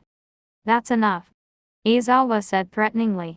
In the blink of an eye, Aizawa's entire demeanor had changed. His eyes were glowing a bright red and his scarf was floating around him. Whatever you find fair is not a factor. This is the real world. And in the real world, life isn't fair. And to show you how unfair the real world can be, how about I just expel you all right now? Aizawa's words cut through the air like a knife, instantly killing the short uprising that had started against him. And honestly, Izuku was shocked he lost all that support that fast. But to be fair, he understood. He had to experience Yushiro for years, and yet looking at Aizawa still gave him the shivers. How fascinating. He couldn't have known more than a handful of the people here, and yet he somehow got them to start a rebellion. Honestly, I was hoping they wouldn't have been discouraged so easily. Aizawa got to himself. Now are we finished? Aizawa asked. Looking around at all of the students, and none of them looked like they were going to say anything, so he continued. Since you clearly have a lot of energy to spend, you're up next, Midoriya. Aizawa pulled another baseball out of his pocket and tossed it to Izuku. I'm sure you remember the rules. Izuku nodded and walked to the middle of the circle, and judged the furthest distance he should be able to throw the ball. Total concentration. Izuku took in a deep breath, feeling the oxygen fill his lungs. And when he felt the peak of his strength, he threw the ball as hard as he could. The ball left his hand with tremendous speed and strength, leaving the class in awe. Once the ball landed, Aizawa showed the class the small device he was holding again. This time the device showed that the ball was thrown a distance of 610 meters. Here at UA we only expect the best. So any less than that you can go find another hero school. Now let's go beyond. Plus ultra style. Aizawa said with a menacing grin. Over notes. Because I am lazy, I will not show what the entire class got for each test. Only the person that excelled in one test. And Izuku, Azaka, and Mitsuri. For some unknown reason, Aizawa decided to go on to a different physical test without having everyone finishing the softball throw. As now they were moved on to the 50-meter dash in a race-like style. Up first was Izuku and Azaka. Hope you didn't pack much, Izuku. Azaka taunted. Sorry to disappoint you, but I won't be the one going home today. Izuku responded. Once both of them were ready, a robot started counting down. 3, 2, 1, go. Hearing the word go, Izuku and Azaka both ran as fast as they could to the finish. Which to all of the class except for a select few. It looked like they completely disappeared for a brief second, and then reappeared back at the finish line. Who won? The boy with weirdly shaped elbows asked. Then the robot that did the countdown started talking again. Midoriya 0.4 seconds. Azaka 0.4 seconds. Damn. We tied. Azaka grumbled. Don't worry about it. I'm positive you will win the next one. Izuku encouraged. Don't patronize me. Azaka bit back, even though Izuku wasn't patronizing him. Unknown to the two, the entire class was speechless at how fast the two could run. Whoa. Do they both have some kind of speed-enhancing quirk? The pink-skinned girl asked. No, I don't think that's it. Remember that will throw he did, it would be impossible to throw a ball that far unless you had a strength-enhancing quirk. A boy with a tail stated. Oh yeah. That has to be it. The red-haired boy agreed. That's not right. Mitsuri cut in. Izuku has a flame-related quirk. And Azaka is quirkless. Mitsuri informed the class. Waya TTT. The class once again yelled in unison. If both of them don't have strength or speed-related quirks, how could they move so fast? Mukego asked, to the surprise of everyone. Damn, you scared me. Where did you come from? The blonde boy with a black streak going through his hair asked. I've been here for ages. I just don't talk a lot. Mukego clarified. Well, to answer your question, they both just work really hard. Mitsuri said, as if what both of them just did was humanly possible. Everyone stopped talking. Aizawa cut in. Up next is Mitsuri and Todoroki. Mitsuri and a boy with half white and half red hair walked up to the starting line. Good luck, Mitsuri said to the boy known as Todoroki. He ignored her, which upset her a bit, but she had to concentrate. 3, 2, 1, go, the robot said. Mitsuri ran as fast as she could, also appearing to disappear from sight, and appeared at the finish line. 0.9 second. The robot announced. AW, that's not as fast as Izuku or Azaka. Mitsuri moped. But her moping was soon interrupted as she felt a chill approaching from behind her. Why is it so cold all of a sudden? Mitsuri turned around and saw Todoroki riding on a wave of ice approaching the finish line. 5.3 seconds. The robot announced on Todoroki's arrival. Whoa. That was so cool. Was that your quirk? What's it called? Mitsuri started bombarding Todoroki with questions, to which she was ignored. But she wasn't going to give up that easily. That quirk. Could he be related to Do? No, that's not possible. Azaka mumbled to himself. Did you say something? Izuku asked, curious to what Azaka was mumbling about. It's nothing. It's just his quirk is similar to someone else I know, Azaka informed. Someone else? You mean you have other friends? I'm so proud.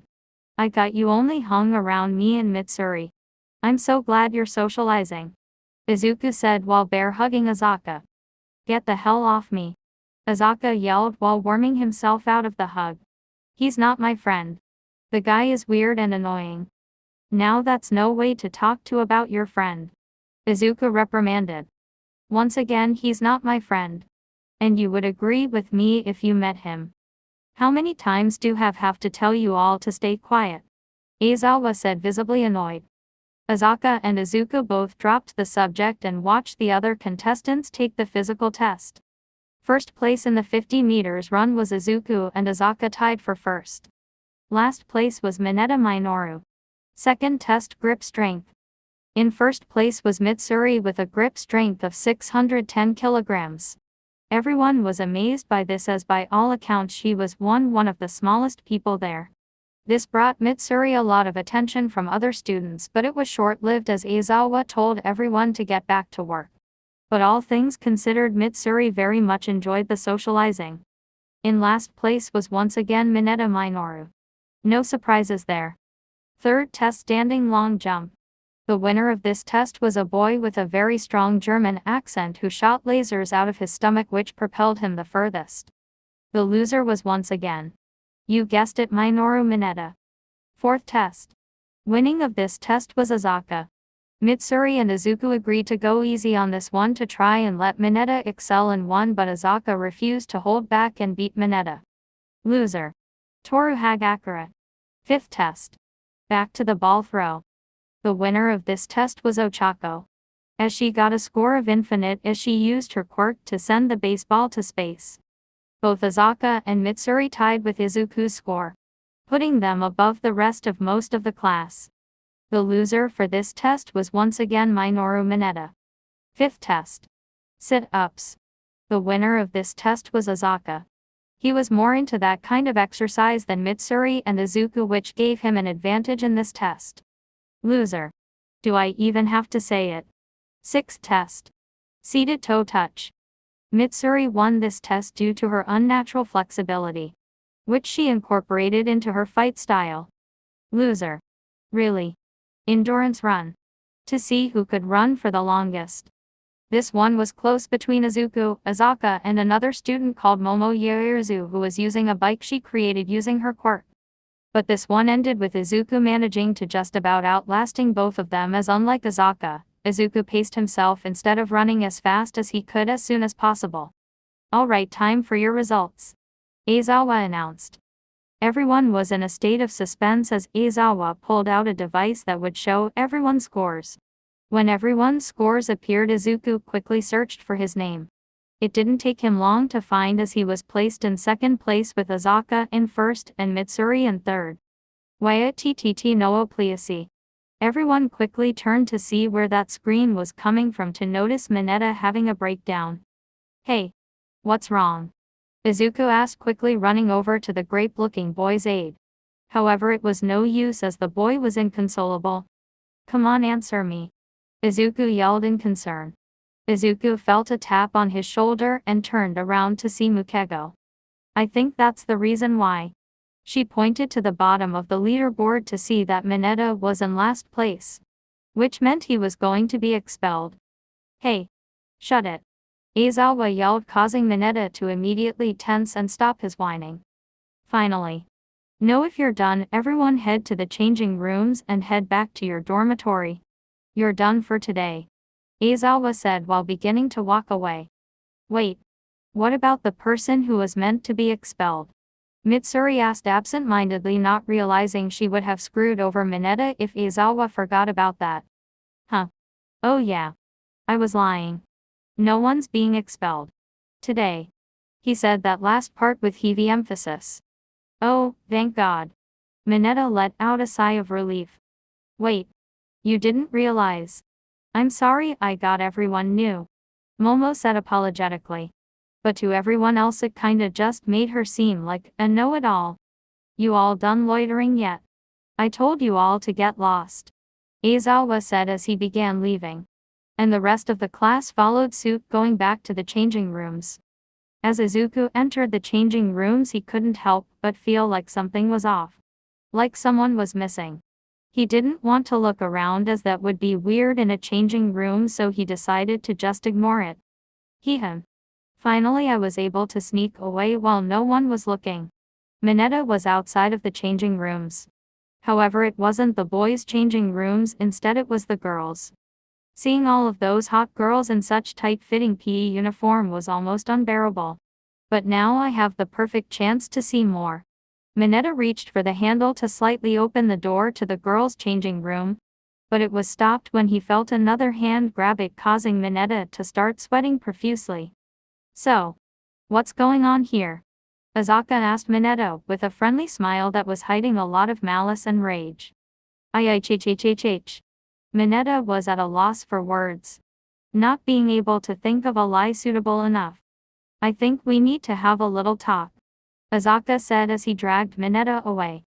Izuku got finished changing and was about to leave the male changing room, but stopped when he saw Azaka walk in with a bruised and battered Mineta over his shoulder. "What happened to him?"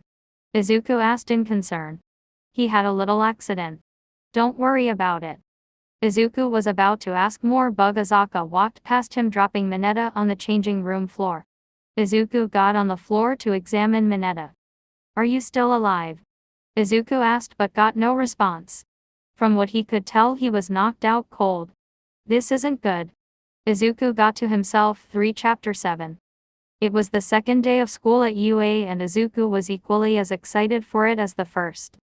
Even though today was a full day, meaning he had to take part in other lessons such as math, English, science, etc., he was still having a great time.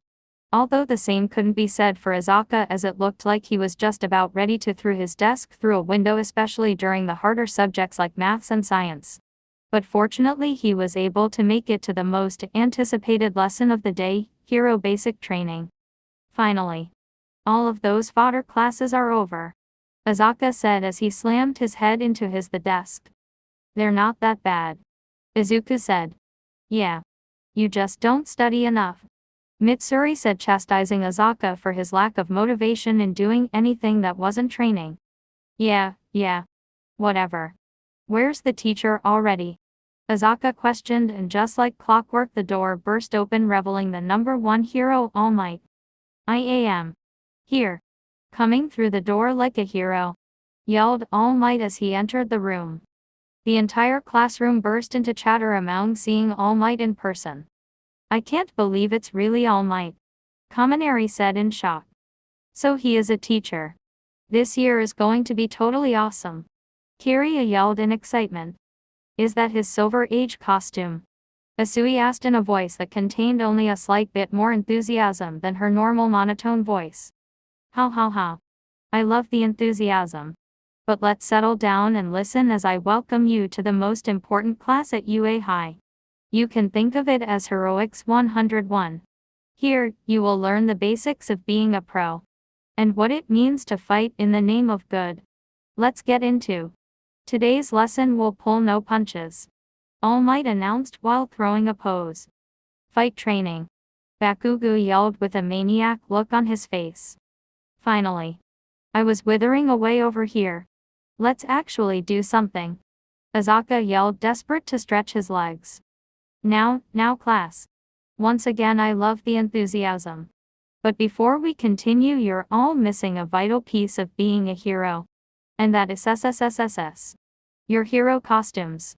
All Might pointed at a wall in the classroom that started to open up to reveal numbered compartments.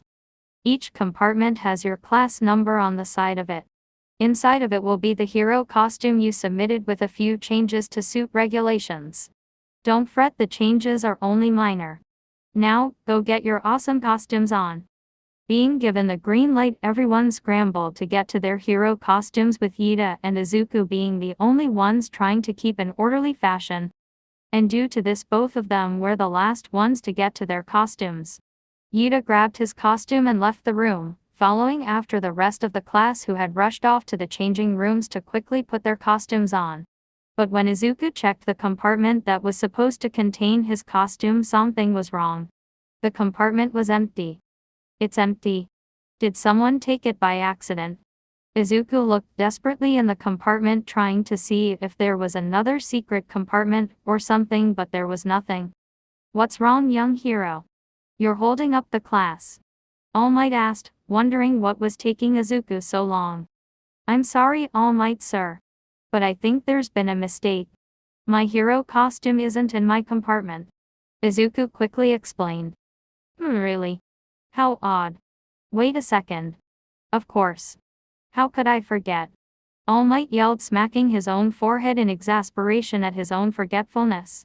What is it, All Might sir? Izuku asked in concern. Sorry, but you must be young, Midoriya. This was handed in today for you, but it completely slipped my mind. All Might handed Izuku a vacuum-sealed plastic bag with a note attached on top. What's this? Izuku asked. I was told it was your hero costume. Apparently one of your family members dropped it off this morning for you. I didn't look inside of it though. I didn't want to ruin the surprise for myself. Wow. Thank you, Sir All Might. Izuku said with a bow. Don't mention it, kid. Also, just All Might will work fine. Now go on, kid. I'm dying of anticipation. All Might ushered Izuku out of the classroom. Yes, Sir All Might. Oh, I mean just All Might. Izuku ran out of the room and quickly went to the changing rooms to see what this new costume was about. But before he entered the changing room, he decided to read the note that was attached to the bag beforehand. Unfolding the note, he could immediately tell who the handwriting belonged to. Hello, Izuku. It's been a while since I've written a letter to anyone, so I'll try to keep this short. I know that you had a costume already designed, but in this bag contains a uniform that was worn by the Demon Slayer Corps, as well as the Haori worn by all the previous Flame Heisira. I've been looking after it for a while now, but with you relighting the Flame Heisira legacy, I feel it is only right that I pass it down to you. And although I don't remember him much, I'm sure the previous Flame Heisira would agree that you should have it. But anyway, this note is dragging. Go make us proud. Sincerely, Tanjiro Kamado. Izuku looked at the note, not really knowing what to think. Now knowing what was inside the bag, it felt like it changed from being light cloth to a ton of bricks in weight. The weight of the responsibility and expectations he would have to live up to. But he felt glad, in a way glad, that a chore like this was handed to him. I'll do my best, Sir Tanjiro. Izuku said silently yet enthusiastically to himself. He entered the changing room and got dressed into his new hero costume. They should be arriving any second now, All Might said to himself while waiting for the class to arrive at the training grounds. And right on schedule, the entire class arrived dressed in their new hero costumes. Oh boy! You all look awesome. All Might cheered, directing a thumbs up at the class. The whole class started talking to each other, mainly complimenting each other's costumes and telling each other the inspiration behind their costumes. Whoa, Azaka! Your costume is so cool! Mitsuri complimented as she walked to Azaka, as he was the first person she spotted. Azaka, however, didn't seem to be paying attention to her, as he had his back turned to her, clearly focused on something else. But he was paying just enough attention to hear and respond to her compliment. It's not a costume. It's a uniform, made with combat in mind. Plus, how can you even tell? I'm not facing your direction. I could just tell it would be. Mitsuri said with a smile, causing Azaka to scoff. Are you and Izuku ever not trying to be nice to people?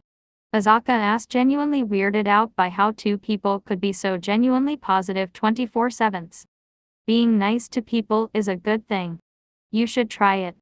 And you could start by completing my costume. Mitsuri said, trying to goad a compliment out of him.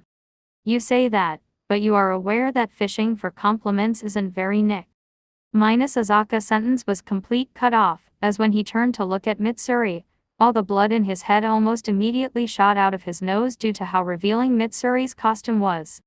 She was wearing a pair of navy blue thigh-high socks layered with vertically striped lime green socks, as well as a plain white haori. But the main problem lay with the uniform she had on. She had on a plain black skirt, nothing weird there, although Azaka expected a lot more pink. But the top she was wearing left her cleavage completely exposed. Azaka, being a respectable gentleman, quickly averted his gaze to literally anywhere else upon seeing such indecency. What's wrong? Don't you like it? Oh, I knew there wasn't enough pink. Mitsuri said, looked over her costume again. It's not the color scheme that's the problem. Azaka yelled, with cheeks that burned hotter than the sun. Then what is the problem? Mitsuri asked, looking over her costume. Still somehow not seeing the problem. Azaka had no idea how to handle this situation. Does he outright tell her what the problem is? Or would that be weird? He was so out of his element. But luckily for him, his attention was diverted from the situation when he felt a tap on his shoulder. What's the problem? You two are being louder than usual. The jovial voice of Izuku said from behind Azaka. When Azaka turned around, he got to see Izuku and his costume in all of its entirety.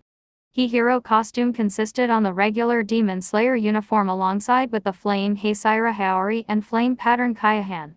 Needless to say, it was a very flashy costume that would be popular in the hero world. Haha. Nice costume. Azaka complimented, completely forgetting about Mitsuri. Thanks. Your one is great too. Izuku complimented back. Izuku. What do you think of my costume? Mitsuri asked excitedly. It looks gr. Why are you dressed like that? Izuku yelled halfway through his original sentence, his face becoming completely covered in a red blush. What? Not you two. What's wrong with it? Mitsuri asked in a panic. It's a little reveling, don't you think? Izuku pointed out whilst trying to not directly say the problem that would be embarrassing for both her and him. What? But I saw online that these kinds of costumes were popular for girl heroes. Mitsuri tried to reason while also trying to keep her composure. Yeah. Popular among creeps. Akaza pointed out in a rather annoyed tone. But that's not true. Mitsuri yelled out in fluster. Look at her. Her costume's more revealing than mine. In her panic, Mitsuri pointed at Momo Yuiruzu to try and get the attention off of her. But in all honesty, her costume was also very revealing, which means Mitsuri did have a point.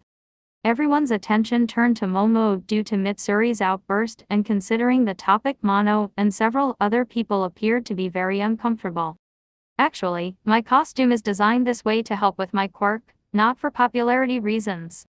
Momo said with a blush on her face, now feeling all eyes on her. Well, I think that's enough of that conversation topic. All Might quickly cut in to make sure the conversation didn't go any further. Miss Mitsuri, if you're having troubles with your hero costume, you can submit for a redesign later. But for now, if you would feel more comfortable, you can change into the school's gym uniform. All Might offered to try and de-escalate the situation. No, this is fine. I'll submit for a redesign later, Mitsuri said within a sheepish tone. She didn't want to be the only one not in costume during the test, she just had to hope no one would be weird about it. Okay, then. All Might said as he cleared his throat. Everyone, follow me. The training grounds are this way, he said in his usual over-dramatic tone that was enough to make the students forget about the past issues and focus on him. All of the students followed behind All Might as he showed them to the test area. After walking for a short while, it wasn't long till they reached their destination. It was the fake city that the entrance exams took place in, except that they were completely repaired from the entrance exams. Today, young heroes, we will be doing heroes versus villains, All Might said in a way that made it sound like they were children who were about to play make-believe. You will all be split into teams of 2 and put inside of one of those buildings. One team will be the hero team and the other team will be the villain team. The goal of this exercise is to capture the bomb placed inside of the house without causing too many casualties, or capture the villains with this roll of tape. The villains win if the timer runs out, or if they are able to catch the heroes with the same tape. Does everyone understand? All Might asked, and all of the students nodded their head in understanding. Everyone compared it to a game of capture the flag, which in essence it was. Good. You will be put into teams at random by drawing lots from this box. Everyone come draw a lot in register order, All Might asked as he presented the box. It didn't take long for everyone to grab a card that would tell them who they would be paired with, and so the teams were set. Team A Izuku Mukego. Team B Azaka Tenya. Team C Mitsuri Ochako. Team D Bakugo Todoroki. Team E Mina Toru. Team C Tokoyami Asui. Team F Momo Kirishima. Team G Jiro Kaminari. Team H Uruama Sero. Team I Mineta Sato. Team G Shaki Koda.